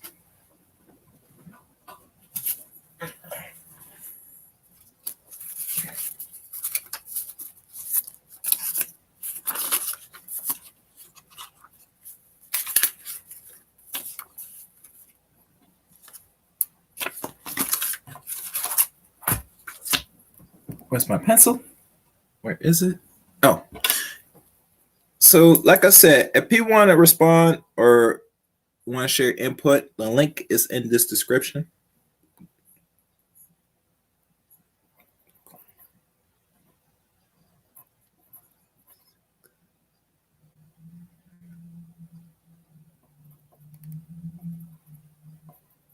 All right. And as I wait, let me matter of fact, since I'm here, no, I'm not gonna pull that. That's irrelevant. Upcoming streams. One of the upcoming streams I done a few interviews with a few people. So be on the lookout. Those will probably start being broadcast either on a Monday or Wednesday every week. Now, I will not be uploading any discussions I did before Friday or before the end of the week. I'm just going to shift it more on the early parts of the week, and I'll probably do it earlier now. And the reason why I will do this a little earlier because it probably makes more sense because, as you know, Fridays, most streams on Fridays, people are relaxing, having a good time, etc. So they're not gonna gonna really be eager to watch a stream or a live stream on the average. So that's what I'm probably gonna start shifting it. So I think during the week is better because you get a chance to give your comments on the subject matter. I did an interview with Letitia Underwood, so I probably will be sending that in my channel very soon. If you listen, it's pretty good, in my opinion. What's good, Sir Anthony? I put the link there if you want to come up. As you know, the title is very important. And the reason why I cover this, I cover it because it's something to be discussed. And I've concluded, and I'll have to agree with was it Edward said it best, but I have to really agree with the brother per se, but I will say this to a lot of brothers. You gotta stop waiting for the sisters to respond on the fatalities or abuse from non-black men when it comes to them in relationships, whether it's consensual or not. And the reason why I'm telling you why you need to stop waiting, concern yourself if they're ever going to cover it, is because black women are here to get money on here. They don't give a fuck about other black women or other young sisters. Because at the end of the day, it's like this. When it comes to black people, they always want to take, never want to give, and want to use other black people. They're like parasites. They're just like the European. They want to suck the blood of other people and not give nothing. So what do you think a black woman is going to be care or take the interest? What's good? They're finding interest of informing other black women when they might be getting in a relationship with non-black men. You think they're going to really invest their time and energy to that? I don't think so. And they're not going to. And let's be honest, if they even, let's say they want to talk about it. I bet you and I guarantee you they're going to keep reference to the black man, that the black man did it too, and he does it too. So we should not be talking about it. That's insanity. What's up, D-Darrell? The link's in the stream. It's insanity to hope and wait on them to cover these stories. And as a man, I should not be covering these stories. The first people should be covering these stories is them.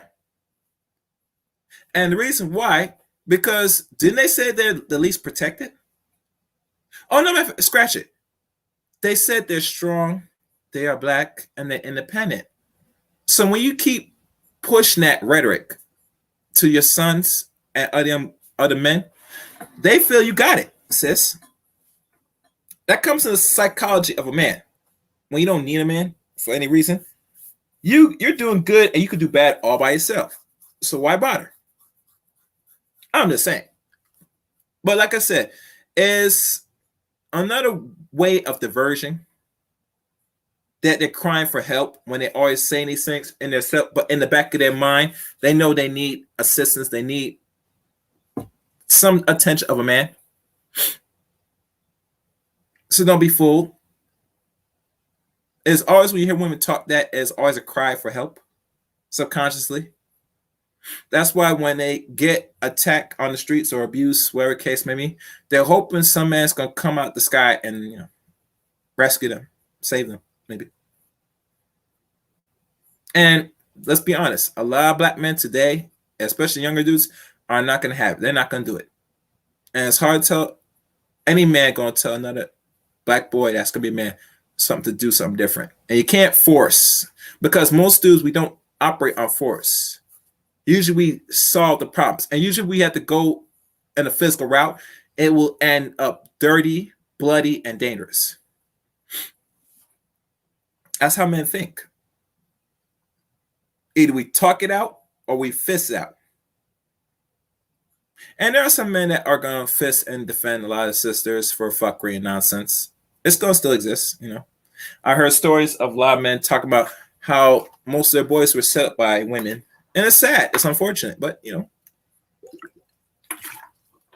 what do you expect? When you're man, when you get away from your logic thinking, instead of always being the action, it's a problem. And I think a lot of men, black men, and young black boys, you need to start doing a lot more thinking before you take action. It's for your own survival out here. If you're not doing that, I have no answer for you. You got to start thinking. Always think before you leap.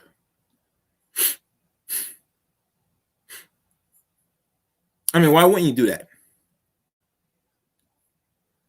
Because let's be honest, we as men, we do think foresight, what's going to happen ahead of time on the average. And I think those that don't have the skill, they've been very much coddled from 0 to 18 by one particular parent. And usually being around structural men or in the military, if a lot of y'all serve military, it builds character and structure. It brings order to your life.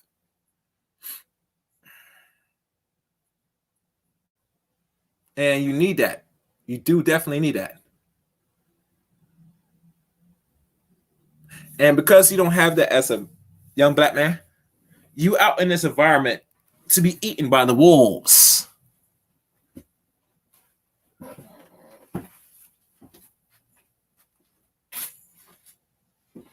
And I don't want to see y'all guys get eaten by the wolves.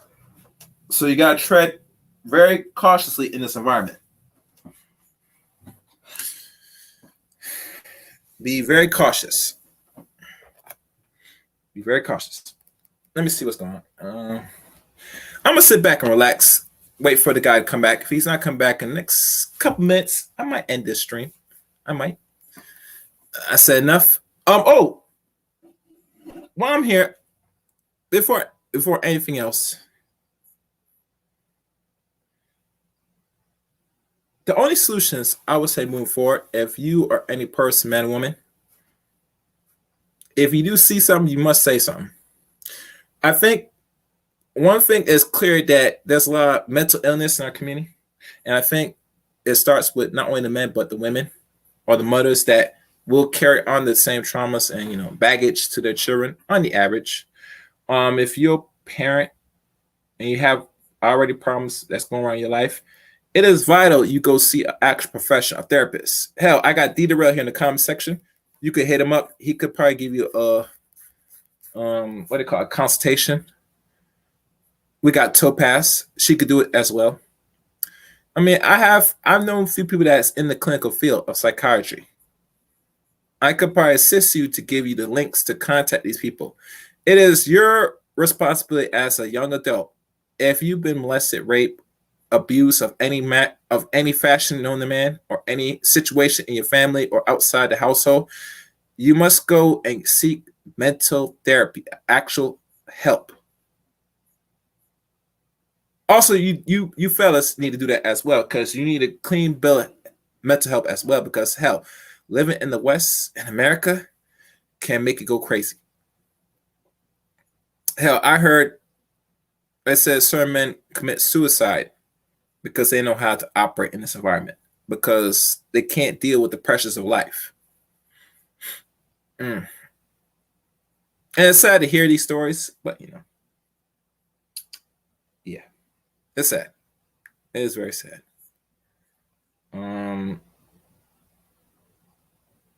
Another thing I do want to say to go off topic a little bit.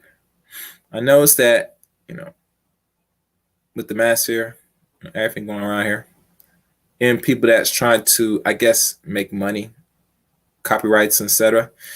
The only thing I would say is the old man, if he's watching, which he is, he's going to make a very conscious decision what he's going to do with his platform and what he's trying to do with his brand. And to be fair, honest, if he's moving a different and shifting the direction of his platform, which he is because he is making pretty good money off this book, he might have to reevaluate how he's going to invest more time into this space. From what I'm looking at, I'm just sitting there watching it. Personally, I'm not really happy. I'm disgusted. But like I said, when you're not organized as a group of men or a black man as a collective, you're going to run and have these problems, have these serious problems.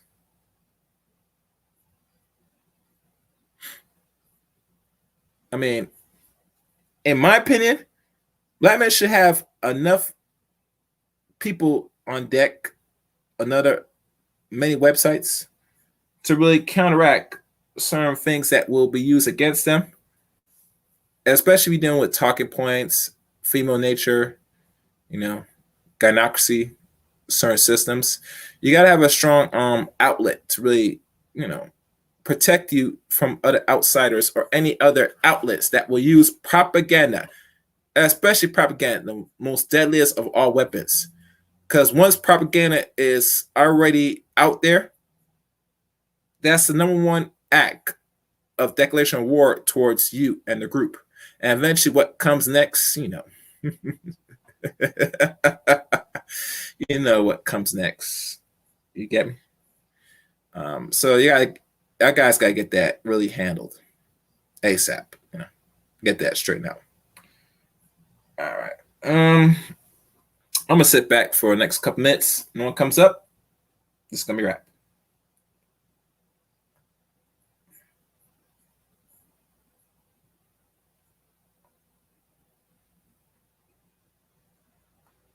Oh, and for the contributors of tonight's show, I'd like to thank Shattered Dreams for the contribution on the Cash App. Thank you, sir.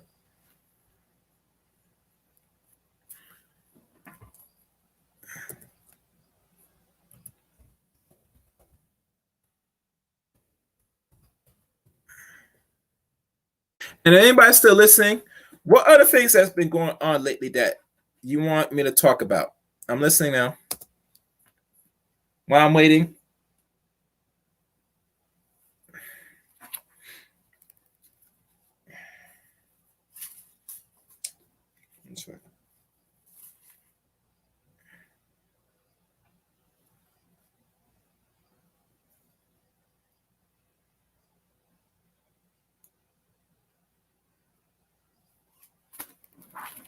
Wait, what's this? Let me see what this. All right.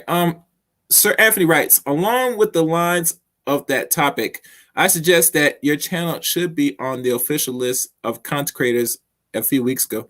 Well, you must understand, Sir Anthony, to be very honest, I'm a more of the outside looking in throughout YouTube and podcasting. So if I was on that list, let's say if I was on that list for the sake of conversation, I have no problem with that because this is my thinking, Sir Anthony. And I'm going to be honest with a lot of black men. There's no harsh damage or anything wrong with free advertisement. There's no shame of no bad promotion. Well, let me say this. There's such a thing as good promotion, whether good or bad. And if you're getting free advertisement and free promotion through media platforms i.e., printed newspapers, magazines, and they put your name and channel. That is the best form of advertisement a content creator would love to have, in my opinion. That's just me. I can't speak for the next person, but I look at the business sides down the line. If I'm getting free advertisement, you think me as a man, regardless if my channel was strong or very weak, you think I'm going to turn that down? I'm going to do you a better favor, Sir Anthony, because I'm going to read more of the comments. There was one thing Phil from the Vice Show said it best. He said that he grew an additional 200K subscribers in a matter of over 2 years or 2-3 years off his backup channel. Do you know how he was able to do this, Sir Anthony?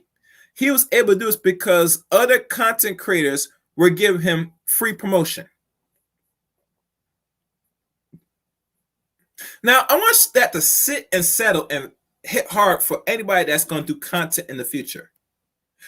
This black man that has a main channel that's in the millions and has a backup channel which is in the thousands, over 100K or more thousands, he did not have to pay no advertisement for that. Majority of people that agrees or disagree with the man were giving him free advertisement, free. And that drew the traffic that grew his Phil Vice channel the way it is now. So imagine this so-called brother, whether he had good intentions or not, did this. It probably would benefit a person that is a more smaller channel than someone that is still a smaller channel. And I'm going to say it personally, anybody that has anything less than 100K subscribers, you're still a small, struggling channel. That's what it is. That's not how I'm saying it's fact. That's what it is. YouTube does not respect anybody on YouTube with a small crowd. I hear most people that do content say if you got 50, 30K, that's a large. No, you're not even scratching a fraction of the surface of actual content creators on YouTube. There are people that got million subscribers doing small stuff. Sir Anthony, do you hear me?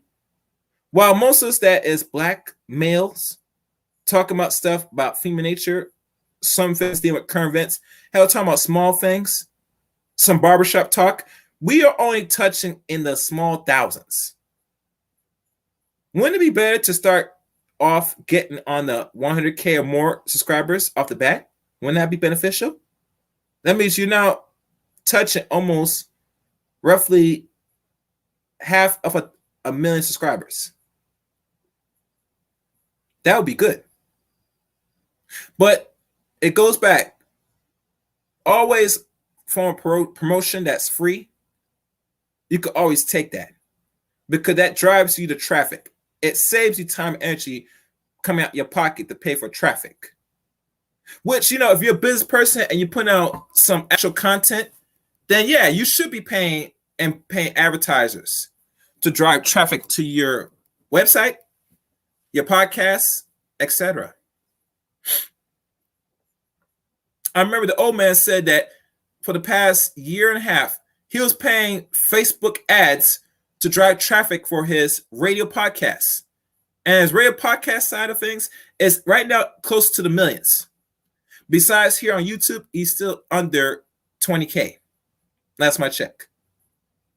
Which is fair, but could be always better. Do you get me? So that's why I'm with it. You know, I don't mind the free advertisement. I could use it. It would be nice. But like I said, if my name wasn't on it, I'm not going to shame it. I'm not going to say it's a bad, negative thing because it's not going to hurt me. And I don't think it's going to hurt a lot of content creators that's not over 100K subscribers. But that's just me. I can't think or speak on the next man. That's how I think. So let me go on to more of the comment section. I just think it's crazy people getting charged for not wearing masks and such. This guy is trafficking and affecting girls. And the reason why that is, Anthony, is because, like I said, he's killing two birds with one stone. Imagine this. A man is going out there slinging his cock, infecting young black girls, even young black women, infecting them with HIV or any form of STDs, and they go turn around, have sex with you, and infect you.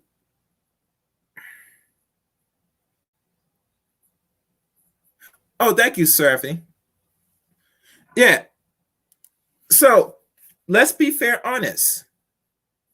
What the Coxar is doing right now to a lot of black women, he's doing it intentionally, and his end game is to slowly get rid of the ADOS and other black people in the West we call America. He can't get rid of all you, but he could surely kill two birds with one stone easy. Now imagine that. He sit there, he gets his fun, has sex with the black female, infects her, and then she go turn around, have sex with you. And she goes around and blames you after she gets infected. Imagine that. Imagine that. It's sick, bro. It's very sick. Let me go on to the comments. I'm glad to hear you say that. I just want to hear you take on. Yes. You have one of the best libraries in the space. Yes, I do. I tried. And like I said, the Chaos Rain show, this channel itself, is for many things. It's not one-sided. We talk about politics, money, current events. Hell, we could talk about the females sometimes a little bit. But at the end of the day, it's more of, it's like a regular radio show in a way. But it's more dealing with the side of YouTube things. As y'all know, I did podcasts for years now before I started doing content on YouTube. So I had to really grow before I decided doing this shit on YouTube. And even YouTube, I'm not even scratching, not even surface. And it's still a slow growth. Now, where I want things to be growing much faster, it would be nice. But the things I say on my channel, to be fair, honest, fellas, is not really friendly to algorithms of YouTube. I say certain terms and words that really, truly, a lot of people can't handle. God knows that people are monetized. Let me tell you something about monetization.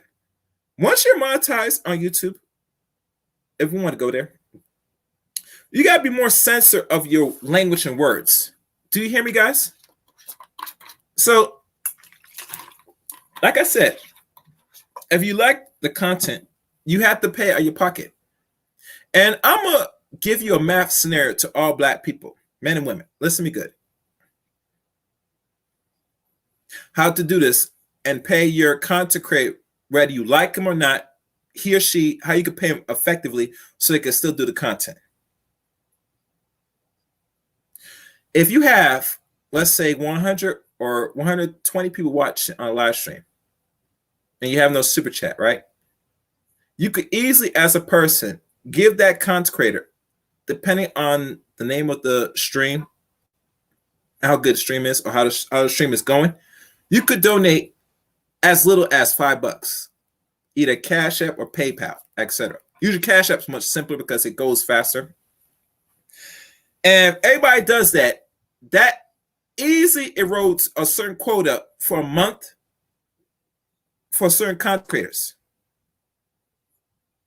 Now, if somebody's broadcasting, let's say, 3 times a week, and they get Cash Apps, PayPals, I'm only talking about this side of things on YouTube, not the super chat, because the super chat, if y'all are aware of this, they are now in the process of taking 40% of people's money that super chats on YouTube. And with 40%, that's going to eat up a lot of money that people put out for their content creators. And if y'all know, most content creators on the average, let's say they do a stream, the average they might get for a super chat on the average on a good day, they might get mostly as much as $20 a super chat.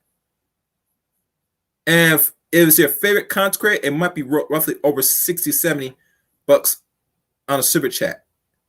What I mean by this, somebody might be able to give $50 on a super chat, maybe 100 some days, maybe. I say maybe. And eventually they gotta do the math that they don't get that money to the end of the month. Plus the 40% they take off. So someone that might get like $1,000 a month on the average on a super chats, do that math times the 40% that YouTube collects. It's not a lot. It's not a lot at all. It might seem like it's a lot if somebody can make $1,000 a month doing live streams with super chats. But really, truly, the more YouTube takes, the more you losing as a content creator doing these live streams. Because now let's say if you want to try and make a living, if you want to go that route, you're going to have to broadcast on the average 4 to 5 times 4 days a week or 5 days a week, depending. And you might do more than one live stream on the average. And most people that do live streams is normally one live stream per day. So if we do that and everybody's giving a super chat as great as $20 or greater, 50 or 100 people are throwing in the super chats, you got to do the math. Once YouTube is done with it and they get their cut, it's not a lot of money. And it's going to come to a point, once they start updating the terms and service, I see in the next year, at most, it's going to be $50, 50% they're going to take off a super chat now. And you know why they're doing this? Because YouTube, like any capitalist structure, is here to make a profit. It's gotten so bad now, they are now putting commercials on a lot of people's content creator. They're putting commercials on people's content now. So YouTube is going to eventually push out a lot of people that do content on YouTube, eventually. And wait, before I continue, let me see what they're increasing from 30 to 40% for. Yes, they've been talking about this, Sir Anthony. Same thing they've been talking about, putting commercials on everybody's channels on YouTube. And the reason why they're doing this is because YouTube, in time, is going to be like Hulu, Netflix, all these paid subscriptions. They're trying to get to that direction. They can't do it now because, let's be honest, there's so much channels with over 1 billion users. It's hard to market their platform in a way. They're still gonna make money regardless, but it's hard to market to be the top dogs like Hulu, Amazon, what do you call it? Those type of other apps. It's hard to market that shit. It's very difficult. A lot of competition is stiff. And I'm not saying YouTube can't compete with the best of them, but when you look at people that go on YouTube, people are selected what they want to watch. And let's be honest, guys, they're not going to find black content creators outside YouTube. This is honest truth. They're not going to see them outside YouTube. But I'll give you a little secret. With Renoko, what they're doing now is Renoko is giving people, if they make a business plan with Renoko's service, they are able to make you create your own channel on Renoko.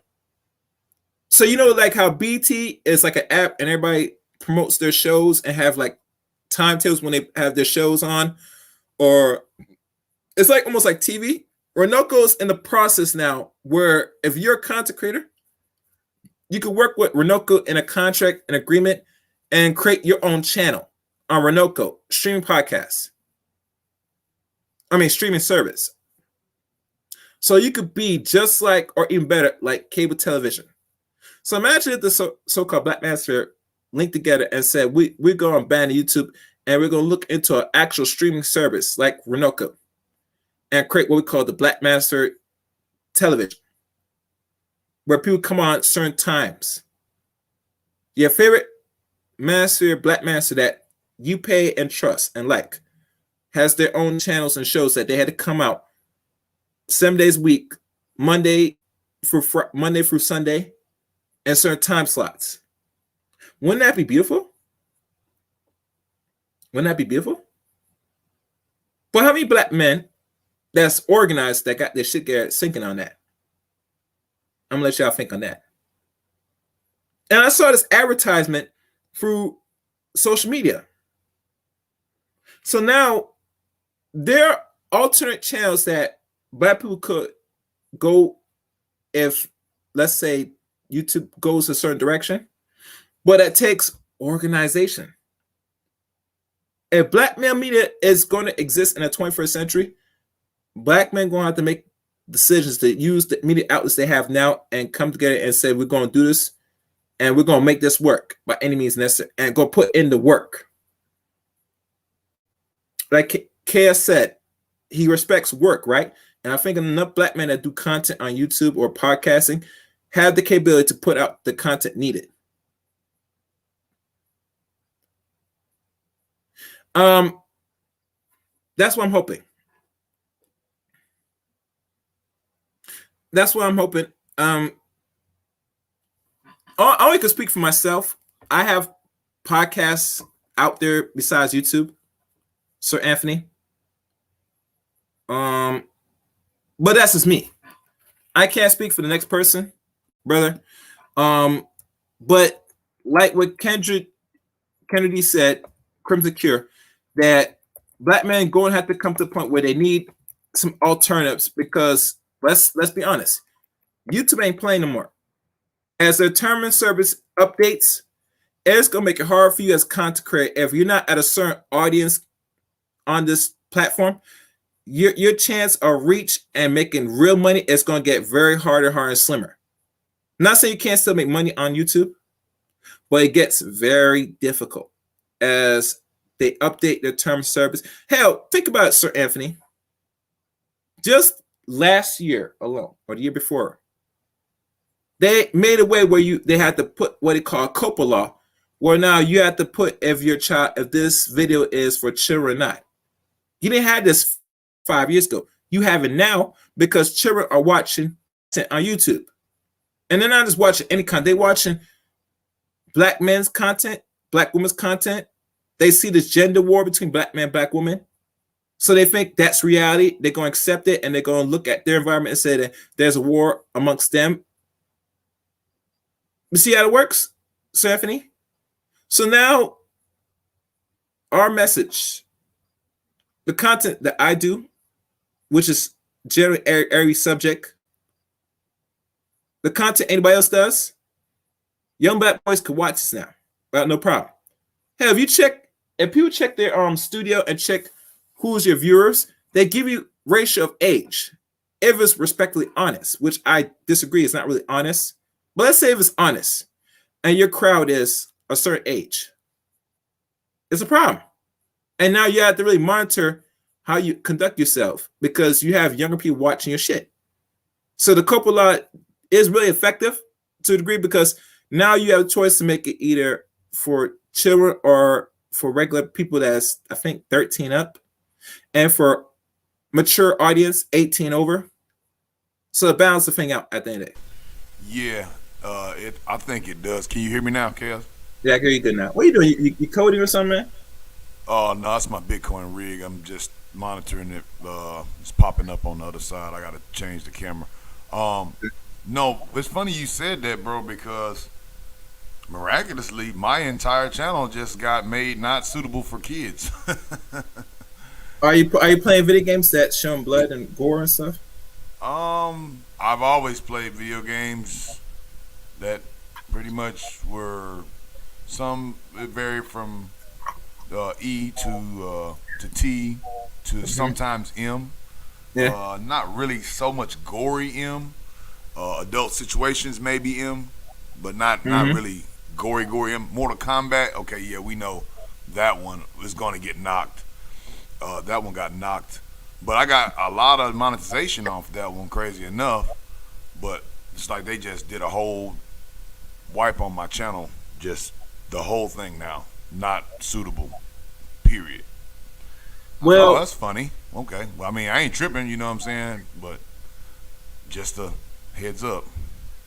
My thinking is this, to be fair and honest with you, I heard from Layar about that if it's mature, you can still get commercials, but I don't see how that's possible because most of everything that's promoting brands and stuff, you can't brand something that's 18 over.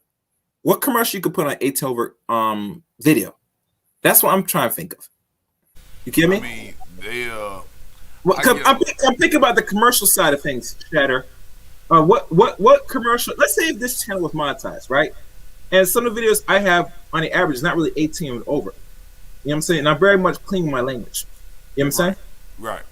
So I'm picking anybody that has content that's 18 and over. What monetization that they could monetize on a content that's mature for a real adult audience? I You get think me? they, I think they, I think they look at your demographic. Bless you. I think they look at your demographic of who's watching you, Mm-hmm. and then they select out of that demographic who has an ad that's already paid up in the ad words, Mm-hmm. and so it's like male, 25 to 35, you know, Doctor Squatch, or what's the other one? The Manscaper. They'll do that one, right? Manscaper, Okay. Doctor Squatch, stuff like that. You know what I'm saying? Or like I'm an investor doing crypto, so Google knows that, right? And I do mining Bitcoin, so they'll give me eToro, and then they'll start giving me these fly by nighter crypto investor dudes. They look into your damn. They look into what you look at, and then they try to figure out what's the best thing that you would click on. Okay, that's how it works. Okay. Yeah, and not only that, you think about it, you have to have like 4,000 hours of watch time just to even qualify for that. And see, there's a lot of criteria they put out just for people to even get monetization or apply accepted monetization. And let's be honest, most content creators like myself or anybody that is very small that don't even got the thousand, Right. you know, they're not gonna really look at me like that. And let's say if I had videos that's approaching over the thousands or 300-400 views, right? They add up. But once you don't meet a certain criteria, they will even decide if you're eligible for it or not. You get me? And I'm not sure if this channel is gonna be monetized, to be fair, honest with you, because I see the effects of monetization and how people have to dummy down eventually their shit. And even to the point, because a lot of people gonna listen to this, I'm gonna tell you guys personally, if you get demonetized and they're already putting commercials on your platform, don't expect you're gonna get it again. You get me? Very rarely will you get And the reason why, because they already confirmed that they're gonna put commercials. Last time I checked, and I haven't seen it happen yet because I use other, my phone and stuff to see if I have a commercial on some of my other channels. And I haven't seen it yet, but if they've been talking about it, they're eventually gonna come around it. But like I said, it depends on the strength of the channel. You get me? They're not just gonna put any commercial if you have a YouTube channel and you only have like a few videos and less subscribers. You can't put commercial on that. You get me? Right. They will put commercial. They used to before they curated the shit. Before the adpocalypse. Yeah. Before adpocalypse and PewDiePie with the damn Nazi salute and saying the damn N-word, it was a free for all. So like, let's just say you weren't monetized, so to speak, or like in their goody two shoe box. Then let's just say you had a video that was hot. Then you hit monetization, like monetize this video, you still get paid.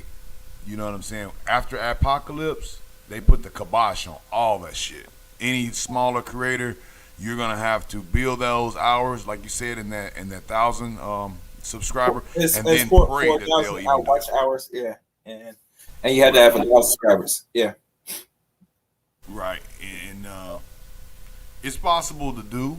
You know what I mean? But when you're doing content that, let's just say, doesn't agree with what they may or may want to advertise or show as favorable, even the trick to 1,000 subscribers and 4,000 watch hours may become almost impossible. Yeah, and make it so impossible, and make someone that does what they're doing. I say you better off keep doing what you're doing. You get me? And hope that people support your channel. By other means. But it goes back again that I was listening to some other brothers talking about saying, would it make sense for most black males or females that they should be even getting money from certain people in the community, black people especially? And I look at it and say, this is a free market. This you don't know who's paying and supporting your channel. You get me? Because most people that give you support don't got no face. You get me? Hell, you don't even know the race of people throughout YouTube, especially. And Yeah, for sure. and so that you can't really count on just your community supporting you. You might get money from all other people. You know what I'm saying? Which is fine because this is an open free platform, YouTube, so-called free. And I use so-called free, allegedly. But you gotta take what's given. You get me? I'll definitely take any support, man, on my channel that I can get. As far as curating my message to go so that I can stay in monetization, or to try to, kiss the proverbial YouTube ass to get the monetization. Yeah. I think I'd rather just stay small like I am and then just build organically. And if I don't get the monetization, I'm with you on that. Just make the content, and hopefully, you know what I'm saying, the supporters, and then maybe you get a sponsorship from a supporter, or maybe you get sponsors from individual supporters just helping and sponsoring, or throwing you a tip for the content or whatever. I'm kind of getting to that point too, because I don't really want to change my message just to get monetization, because you ain't gonna never be able to stop then. That whatever YouTube says that they don't like, you're gonna have to change your message every time. Yeah, you're controlled at this point. And I tell people many times, you lose certain freedom by giving yourself under control of the monetization. Because now you're in a whole subjugation of their terms and rules. And let's be honest, I know most people don't want to be controlled, but if you're here to make money and you're not getting the support you need, then maybe you might have to go that route. And I'm not gonna criticize it, but we gotta be honest here. A lot of people, they say they respect and like the content certain content creators do, but at the end of the day, you have to show and prove from what you could show by what you support. And I say this, and I'll say this again: you should not be breaking the bank on every content you support on YouTube, people. I'm saying, if you see a lot of people and you give your little $5 or more, usually $5 is the benchmark. You know what I'm saying? That will go a long way. You get me? Especially going for PayPal, Cash App, they obviously gonna get majority of their money. You know what I'm saying? Instead of the 30 to 40% deduction now percentage off a super chat. You give them $5 out of 40%, they're not. You almost get almost less than 25. I mean, a quart. Well, you get what I'm saying. 250, yeah, like you get less. And probably less than 250. Because the higher the percentage, the less it is. So, like I said, do the math, people. The more people watching, everybody should be able to throw something in the bucket. You get me? And let's be honest, most people that does this for a living, you could tell because they're doing it constantly. You get me? And like I said, I don't do this for a living. I mean, I do it when I need to, and the times I do the shows and stuff, I try to make the time when I have a subject at hand. I just don't do it just to open up and go for 6, 7, 8 hours. I don't do that because to me, it don't make sense long term. You get me? I see why people do it because it gets the viewership up, but I look at it logically and the business side of things. You want to at least put out your material and keep it under 3 hours at best. You get me? And sometimes I have pushed over 4 hours. I keep it under 2 hours minimum. Over 2 hours minimum. Anything greater, right? The content has to be very flowing for me to go longer. But most likely, like even now, I'm already at the 2 hour mark. I might soon have to shut it down next 20 minutes. You know what I'm saying? But this is. I mean, if you got like the if you got like the format, like the radio show, shock jock, or like the funny man on the radio, or like the insightful person radio type show, like a not radio but podcasty, YouTube-y type thing, but okay, now you run it for 4-5 hours. That's kind of similar to what I see people do in radio circuit and XM and Sirius and shit like that. Okay, that's sustainable to a certain extent, but then you got some people content where they don't do live streams, that they do curated, all edited videos, produced, and you got that type of creator that very rarely does any live streams at all. And there's room for them. And I think there's a healthy back and forth between both, because then you can have people that support you come on Mm-hmm. and join into the conversation. That's good too, because it helps foster support. I think it's just like all how you want to do it, but I can tell sometimes just by looking um, who really just hit that live button just because that's almost like it's all they do type shit, and I Mm-hmm. think it's poignant to what you said about once you get the monetization, it could be a blessing and a curse. Sometimes it could be both. You know what I'm saying? Mm-hmm. Because then now you find yourself just doing it just for you know the views and the money. I would do Shatterstar Games if I never made a damn dime off of it ever, as far as the YouTube is concerned. As long as Mm-hmm. uh, the final part of the mission got done, which was what I'm saying, making my end game. Mm-hmm. Um, and if I didn't make a damn dime with the YouTube, besides the promotional value of what I got to support the game, I'd be totally cool with that, Chaos. Okay. I see. I see. That's cool. That's cool. Like I said, if you get it moving the way how you like it, yeah, I mean, like I said, the advertisement in there does help. But like I said, there's rules when it comes to advertisement. That's why you see a lot of men that I guess take it as business. They want that out of everything else because let's be honest, they can't have no trust in people to fund and keep their platform going overall. And I'm not saying people are cheap, but people, let's be honest, they're not gonna pay just to support like that. You get me? Yeah, I mean, Then um, it's not going to. And right. that's why when you go the alternate route, and I know a few contractors go the alternate route, which is cool, and I say it's cool, but if you really want to make some serious money, you need every little support possible. And using monetization help a lot. You get me? Besides the little live streams people do, and now Yeah. it replaces certain things that you might lose doing this. You get me? I mean, I Yeah. know most people do Patreon, and Patreon goes much more along the way, but the problem is you gotta have people that's gonna fully support every month. You get me? Every month. Right. And I look at most of the black males that complain about why they get very little patrons that's under a thousands, while the females get like over thousands and maybe greater than thousands in Patreon. Because let's be honest, women will support their interests and they will support women that put out content that they want to hear. Basically. So they're talking about male and the shortcomings of black males or etc. Yeah, they will pay Patreon of any content creator easy without Women no. support their interests more. They They just do. do. Yeah. And that's black women, white women. That's why you get a bunch of women together. They'll support that interest, even if it's um, a significant amount of money for to paywall to get into this Patreon.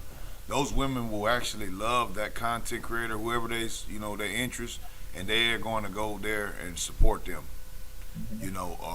With our sector, I think we got a lot of brothers that do support, Mm-hmm. including myself. Yeah.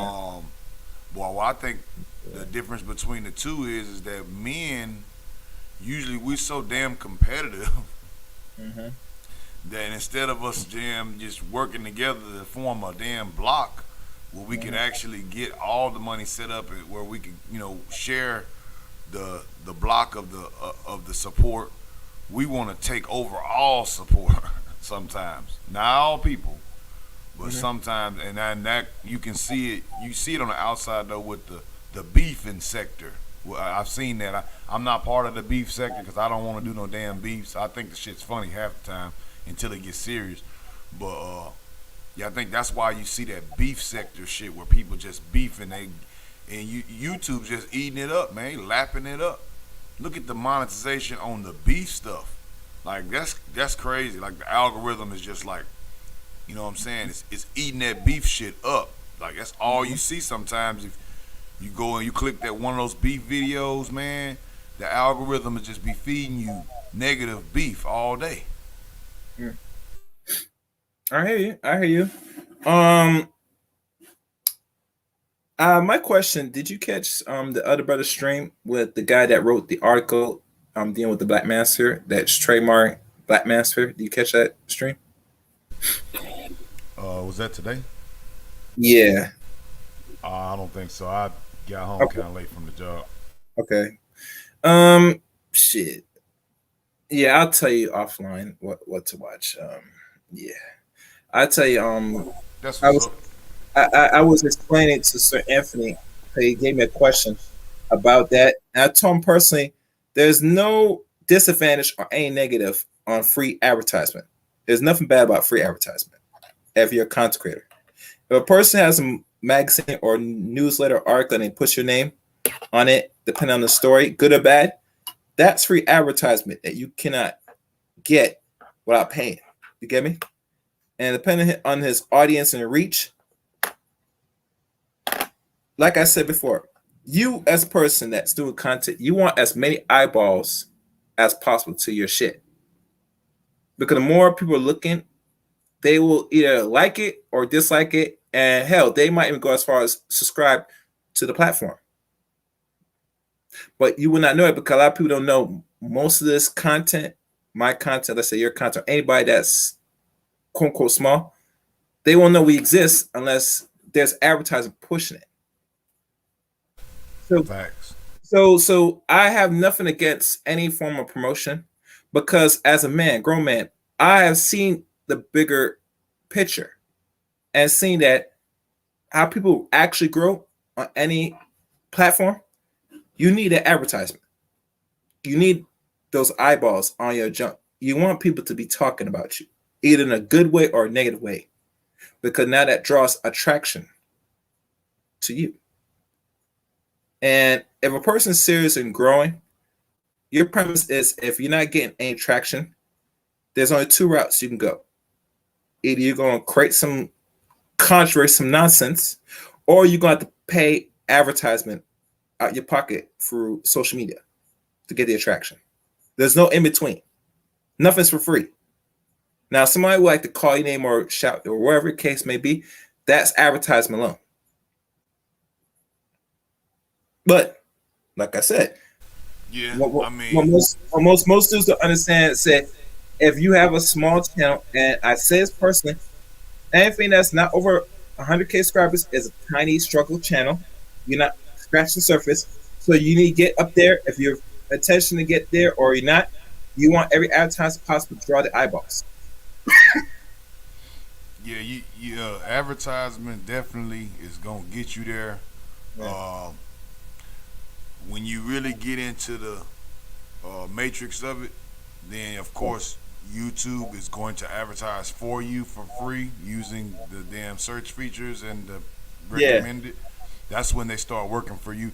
But when you're in the backwater swamp of subscriber count, then that is almost non-existent. So what I do is so I'm really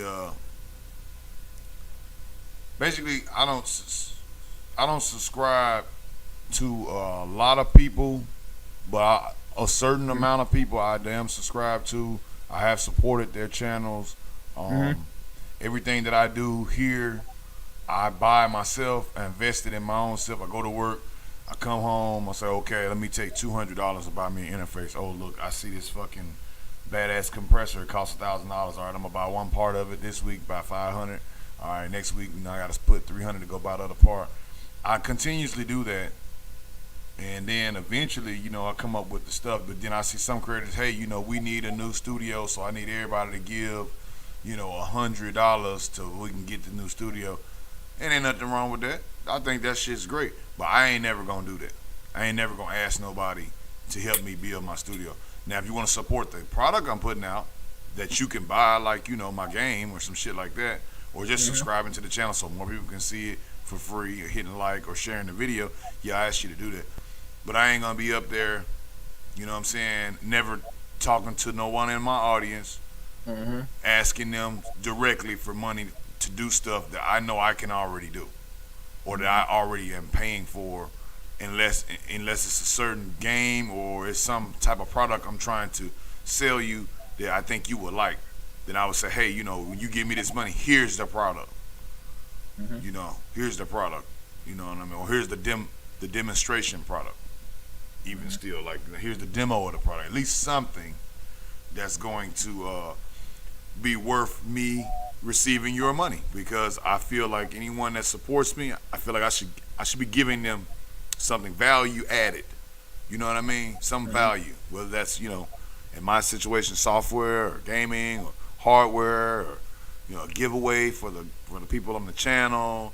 I have a couple ideas, but mostly I want to be more self-sufficient, and then if people buy something or they choose to support, then they can support directly by buying the app or directly by hitting the Kickstarter or downloading the alpha or early access to the game or something like that.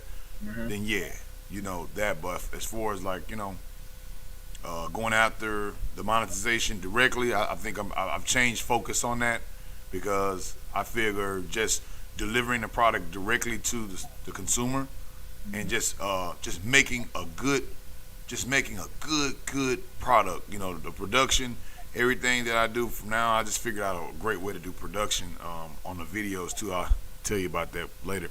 But I'm gonna start making like super high quality, super great videos, making them smaller and being able to upload them faster.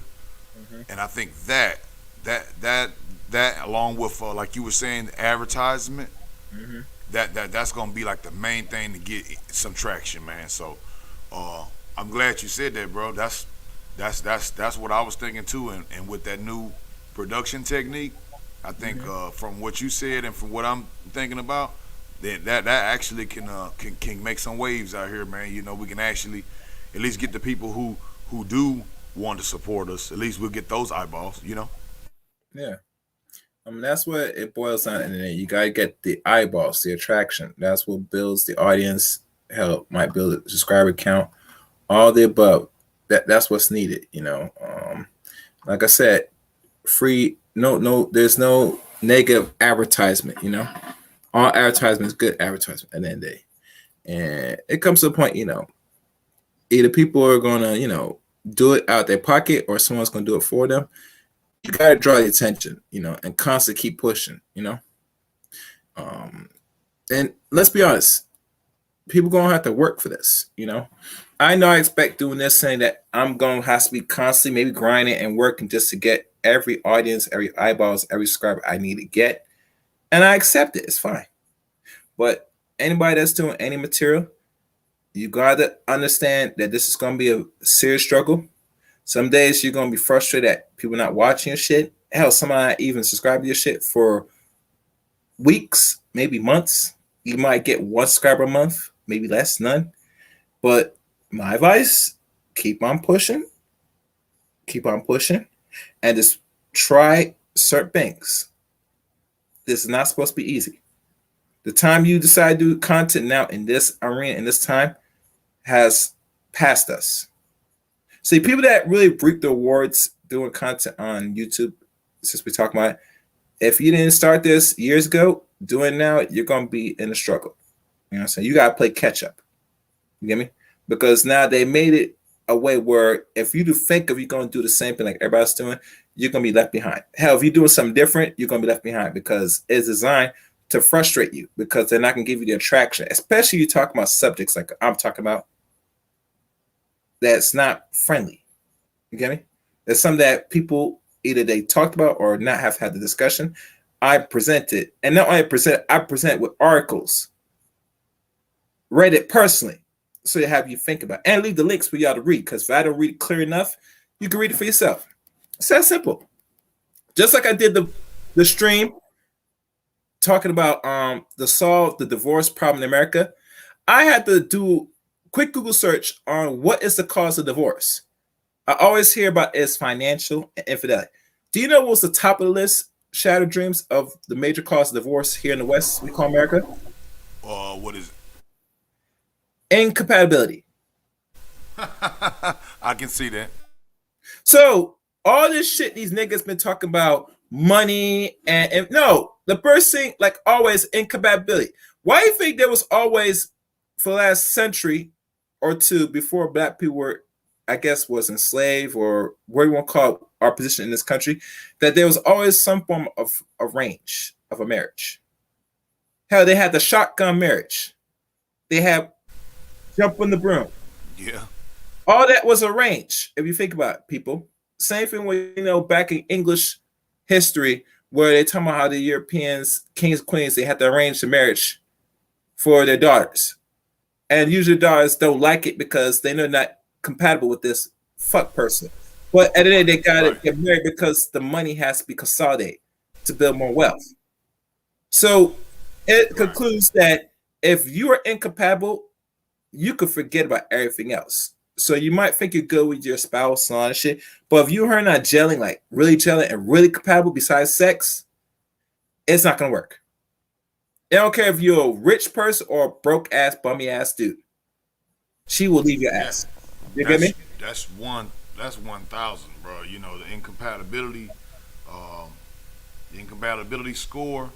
Yeah. If it's over 30%, yeah, I don't believe your marriage will last no more than 3 to 4 years successfully. And if it does last longer than that, it's gonna be toxic as hell.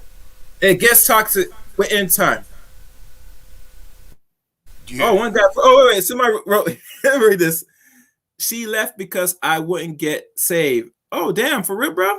Come up. The link's on. I gotta hear this story, bro. Come up, man. I got a few more minutes. How might extend this if you come up, bro? I gotta hear this story, bro. Religious breakup. I've heard that.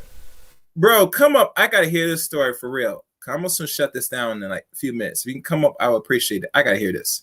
Yeah, but like I said, incompatibility was the number one thing. And I gave my own solutions to the marriage thing. Now, I know when I did that stream, and it was not a long stream, it was like over an hour, 20 minutes. I'm hoping to push to get the traction so people could give their take, have the conversation, and probably add on and give their own solutions. Shatter.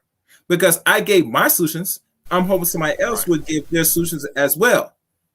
And I'm gonna still push that video. I'm gonna put it as recommendation. That's a good idea, man. I heard something. I liked it from a insightful brother, man. Today, dude named Banky, man. He just had got out for like 30 years, man. Banky said, man, he stepped up to the elders and he told everybody, at the elders, he said, hey, look.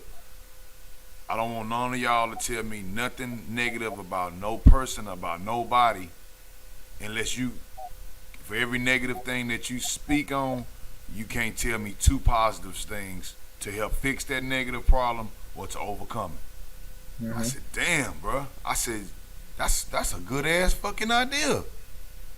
Because we talk about a lot of negative situations because we see a lot of negativity and stuff, but that's a good idea. Why don't we think about two ways, as an average, I'm just saying, of a way to fix this problem while we do say something about the negative part, but yeah, we already locked, cocked, and ready to go with 2 positive ways to fix it. I said, damn, that's kind of, that's kind of smooth right there. I like that. I agree. So yeah, like I said before, that I would do the solution parts on certain things, and I think the marriage thing, because a lot of black men either they decide to get married or don't want to get married. Either or, a man should always come to his logic thinking and come to some resolution of solutions if we have it to change certain policies in the West on how to reduce the marriage rate. Because once you're pushing 50% across the board in America, you're in trouble. I tell me somebody will get into it and they're going to probably jump out with a moment's notice. And we would try to eliminate people just quitting. And if women are just filed for divorce the most, that tells you they want to have the feeling of marriage. But after that, once the honeymoon is over and they with this person, they'll say, I'm stuck with this person from death to his part. It's not a good sit for females overall. So, they're going to be divorced left to right for little things. So I create the strategy and I say, if you want this, you're going to have to stay in it. And there has to be a certain timetable when you could decide when it's okay to pull the plug. Now, I could have refined it a little better, but I was just going off the fly at the time. Yeah, I mean there should definitely be some you know She what I'm reduced saying, them there. eject now, Yeah. eject, you know what I'm saying, like some pilot shit. Yeah, But yeah, yeah. it's at one point in time, like, the plane is on Hmm. fire, it's going down, I'm about to be killed. So if at least if I can eject up out of this shit right now, I can save myself and just let the damn plane go down. Fuck it. Creole and Cajun living. I like Yeah, that. that's Bomb Cherry right there. That's that Louisiana spice, man. She's gonna burn you up, man. Already. Yeah, yeah, for little things, I'm sure, yeah, little things. But I came up with a little ideal how to reduce the marriage rate in the West we call America, and I just came up with my own solutions. So I'm hoping that people watch the video, interpret it, maybe come up with their own solutions, and to have the little small conversation going. That's all. I don't expect to be perfect because there's nothing's perfect. If people think there's a perfect way of making things last super long, you're delusional. You only have what they call trade-offs in this reality. So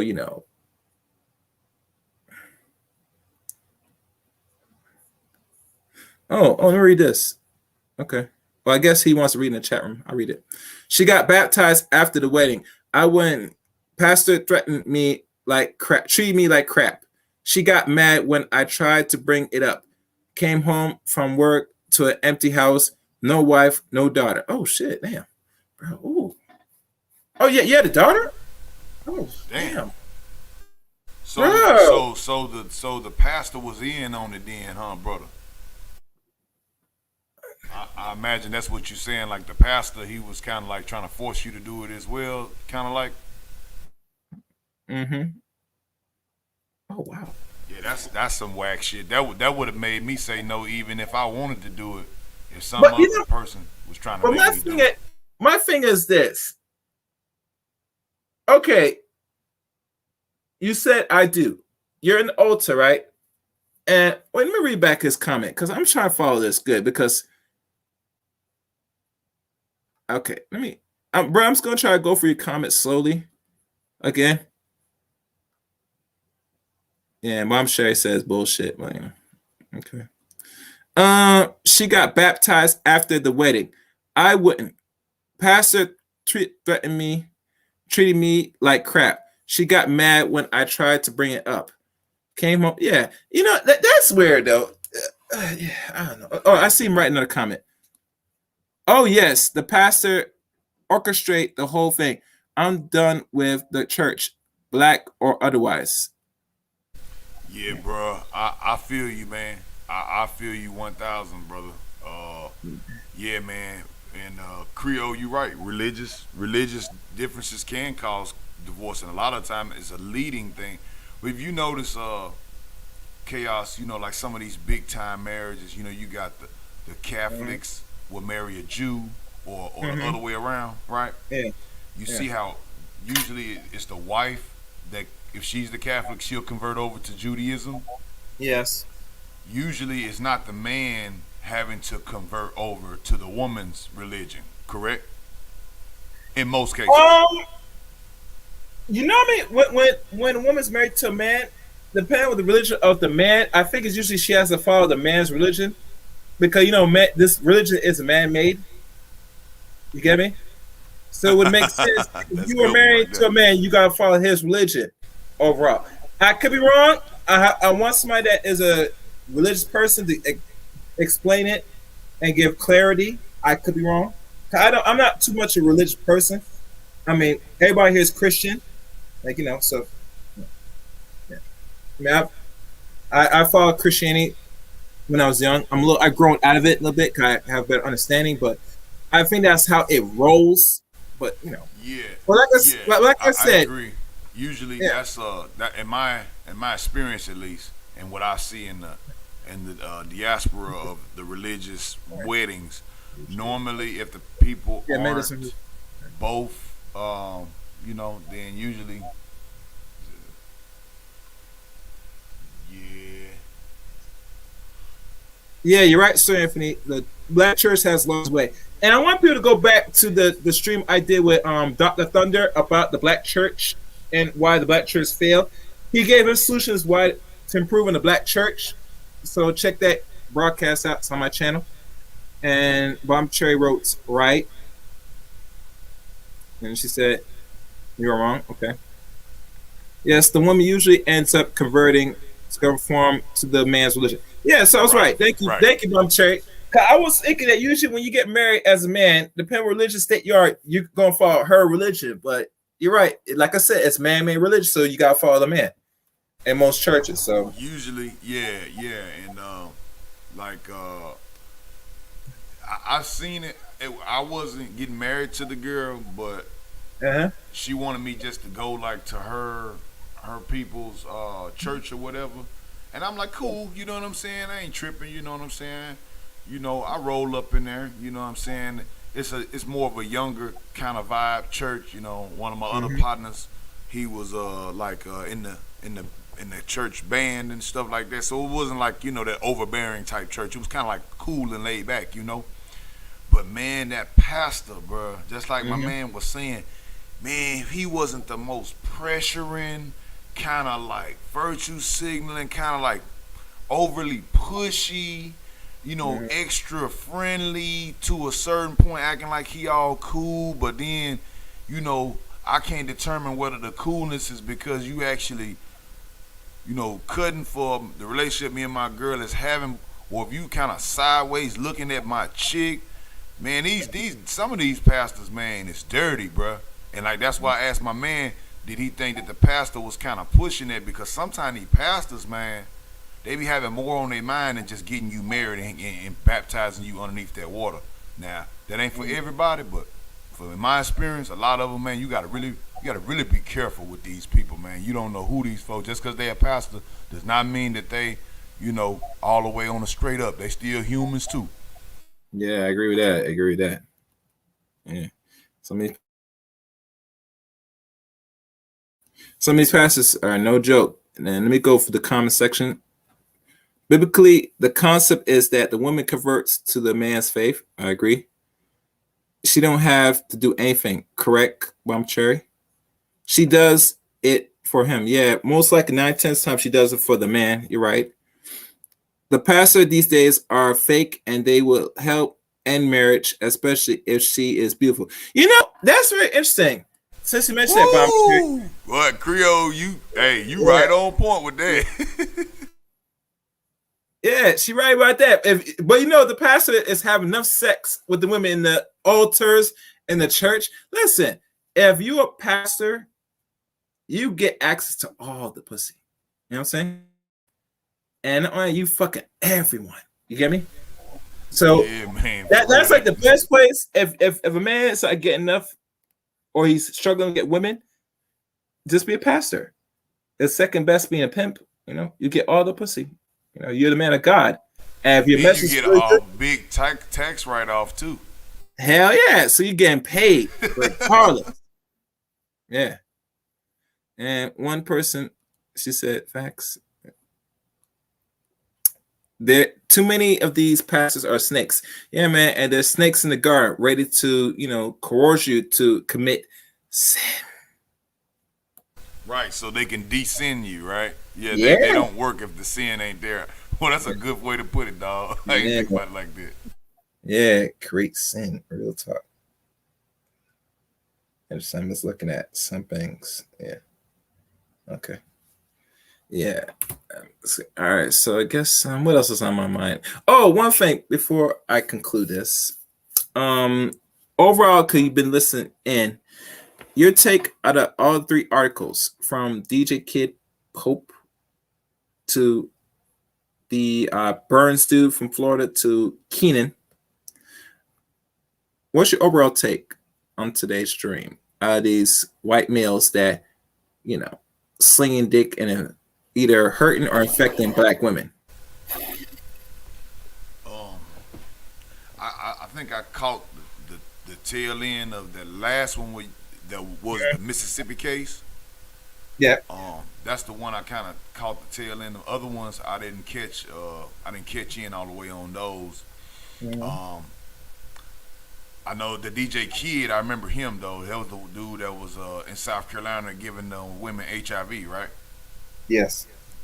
Okay. Well, I can speak on him, and I can speak on the Mississippi guy. Well, what I think, bro, is this. Number one, out of 100 women allegedly that this dude allegedly give these women HIV in the same, obviously in the same state, probably in the same counties, you know, they didn't never have do not have sex with this white guy Facebook group pop up. I know they got a Dusty's in South Carolina County Facebook group. Like these Dusty's, you know, they got, you know, cheaters online for, you know, black women got these groups. Okay. You know what I'm saying? Like, why didn't this dude flash up on them groups that they be online calling men Dusties and broke and all that shit and cheaters?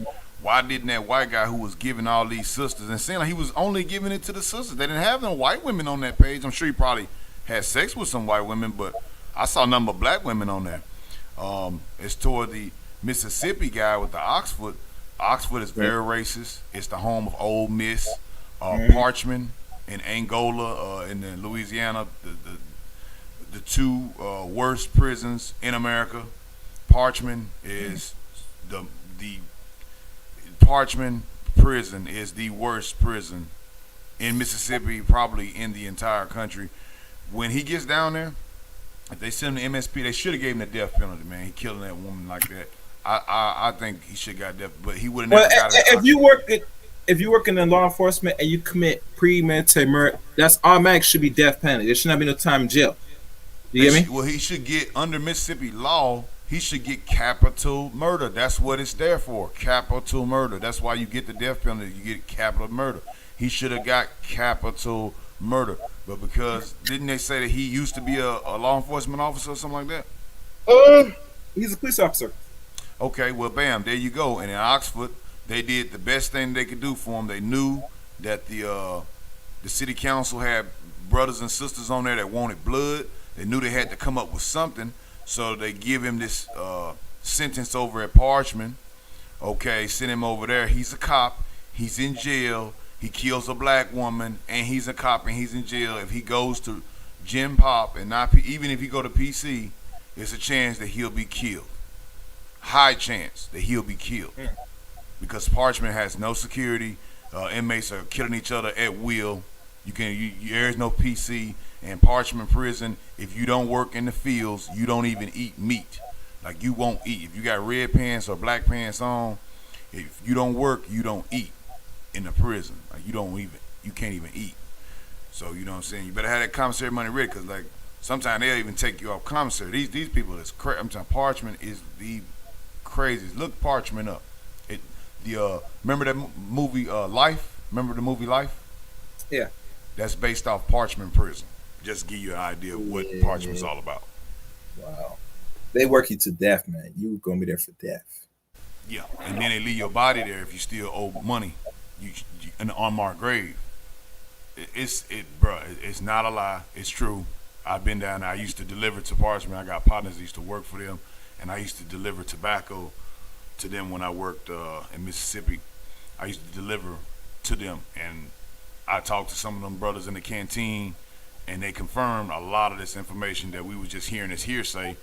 The brothers that was working in the canteen confirmed a lot of this information, and I got into it with a couple of the racist K9 officers where they dressed me down just for bringing the tobacco to the canteen. I got searched, pretty much script searched out there in front of a unit because I was black and driving a truck full of tobacco to them, which was crazy.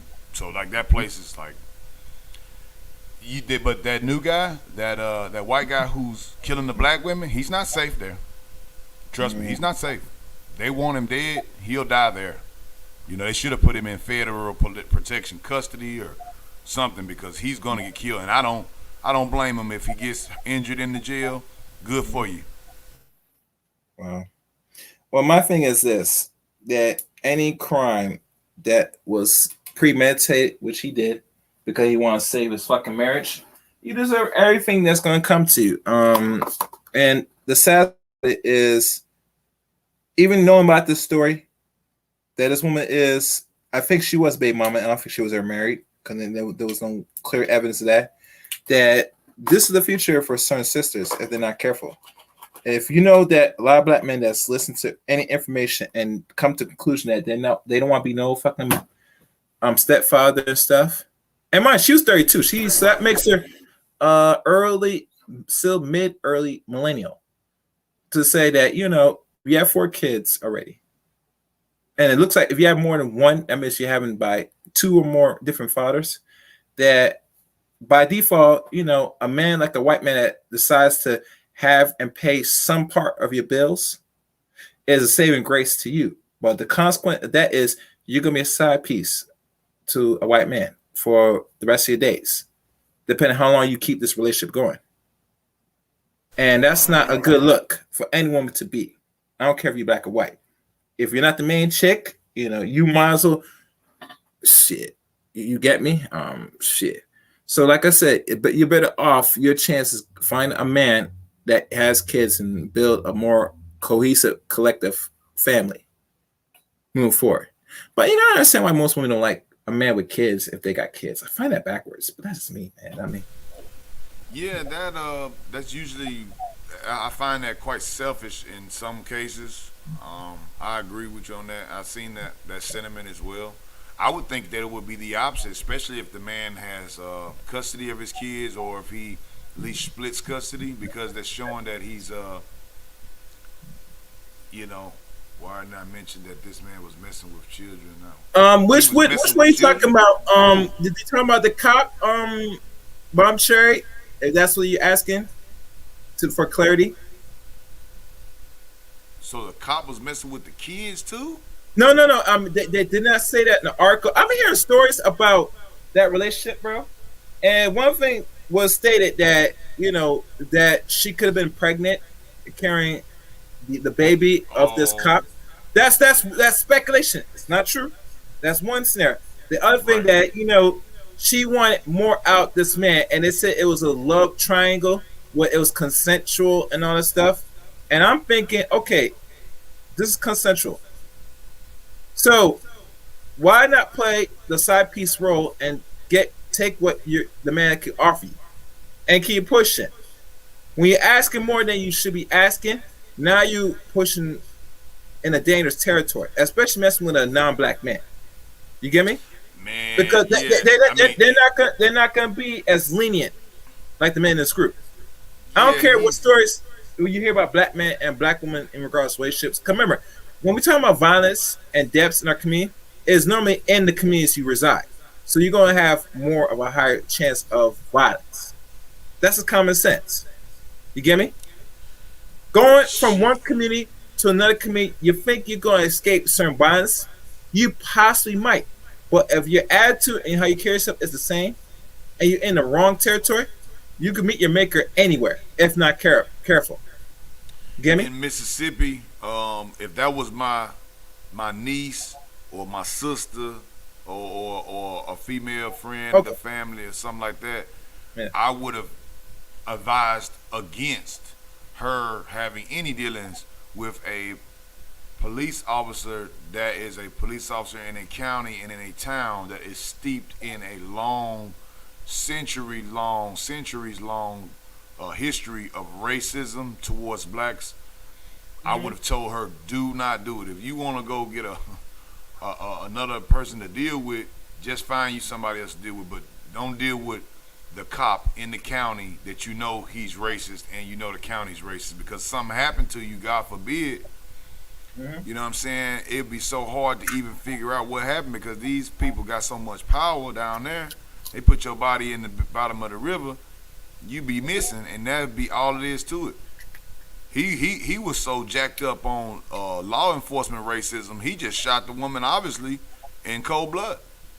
That's what he did, because he had to think about good and how he's going to convey a story to get around this. But you know, by default, at the end of the day, you're not going to get around that. The minute you decide to commit murder, and it's going to be blatant, what can you write and constrict so that way you could avoid them believing that you doing this as self-defense or whatever? It will not work. Right. So he know what he was getting into, and he decided to go through with it, and now he's reaping the consequences. Let's be honest. In Mississippi, a state as it is very racist, and this is common in that state. So I expect the woman did get some form of justice. You know, I prefer that he did deserve more than what he's supposed to give. But like I said, in America where we live, the white man is protected. You're not gonna see him do death penalties often for killing black people. Yeah, yeah, and you're right, brother. You're right. But one thing about it though, him being a law enforcement officer going to Parchman, Yeah. that can get him killed. And they might have just said, you know what, we don't want to put the axe on your neck, but we'll send you there. And being a law enforcement officer and as racist as he was and killing that woman like he done, Yeah. we'll get him killed in that prison if he don't start pulling out money as soon as he gets touched down. And even then, they probably still kill him after the extortion. Yeah.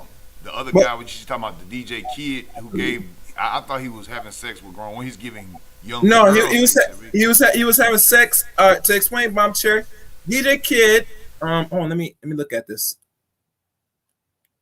That DJ Kid guy who gave AIDS to all those girls was blackmailing girls into having sex with him. Yes. What DJ Kid did, Bomb Cherry, he used his so-called swag and all this other stuff. And I'll be honest with you, Bomb Cherry, he also molested and raped those girls too, because he was messing with mostly underage young girls. So most of the time, not everything what it said was consensual. He took the pussy, let's be honest, and he took a lot of girls' pussy, added to his body count, and affect them. Well, even a given notice, and he'd been doing this for over 24 years, roughly 23 years, since 1996. What kind of time did they give him? No, he didn't use swag.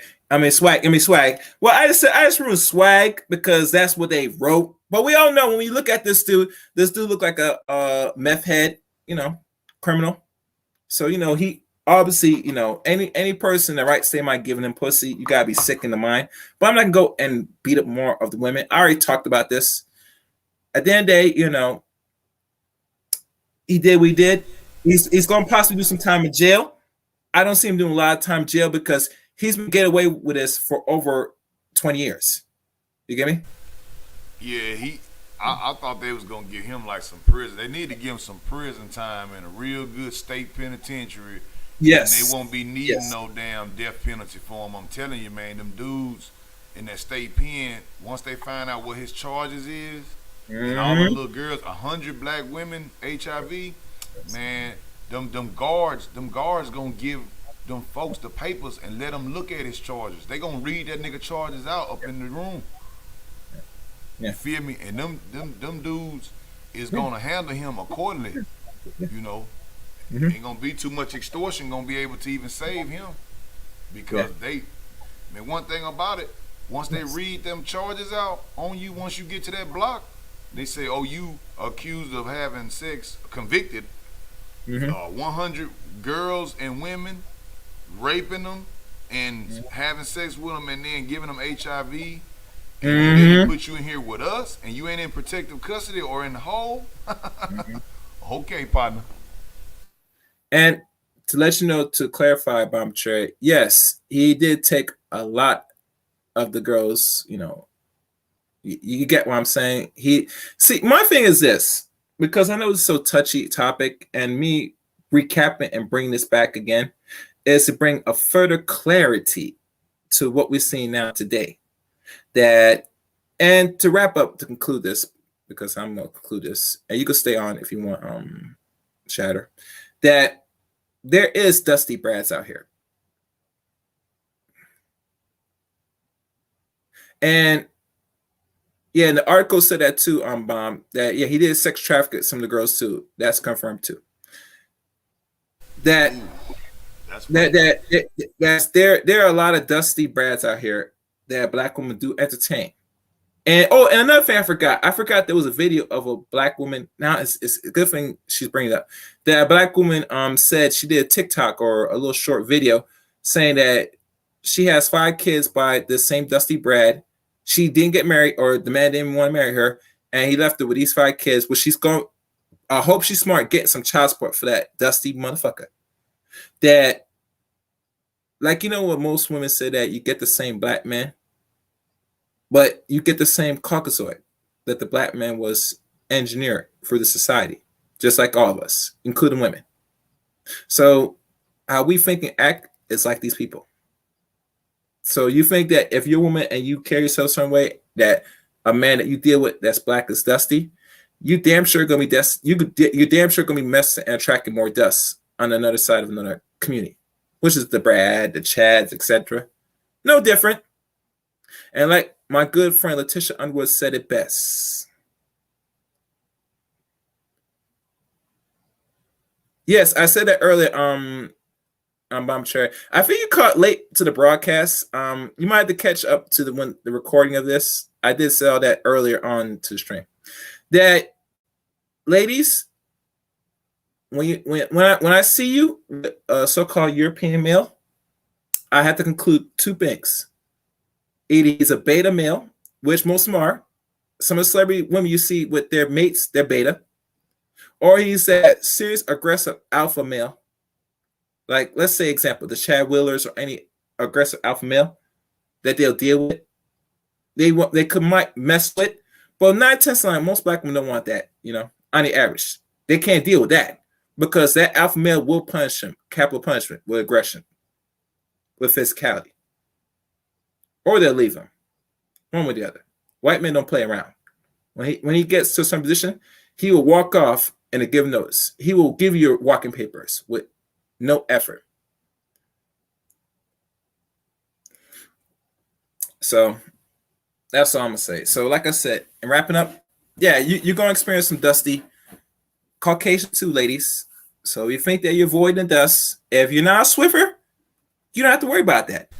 But Dusty know roads. this. Yeah, but know this. Know this. When I see you with them, like Miss Letitia Underwood said, when most women deal with they're mostly the more aggressors, and the European men they deal with is more the softer dudes, the betas. That's why you see a lot of them with the geeky, nerdy Caucasoid, the betas, because they're more easily controlled. And I get it. And you can get the resource easier. Because let's be honest, it's the best way. If a white man don't get no sex from his own woman, what's the second best thing, Sharon, he gets sex from? Shit, he's gonna come to black woman because really he's really attracted to the black women anyway. That's the big secret that they only want to, put out there. Mm-hmm. Yeah. So it is what it is. I can't hate the player. Gotta respect the game. It is what it is. Like always, if you're new to the Chaos Rain channel, hit the subscribe button. Hit the top bell for notifications for any uploads or live streams. Be on the lookout, because I'm gonna put a stream the next day or tomorrow. I think it is, whatever day it is. Be on the lookout for that. And like always, people, you know what it is.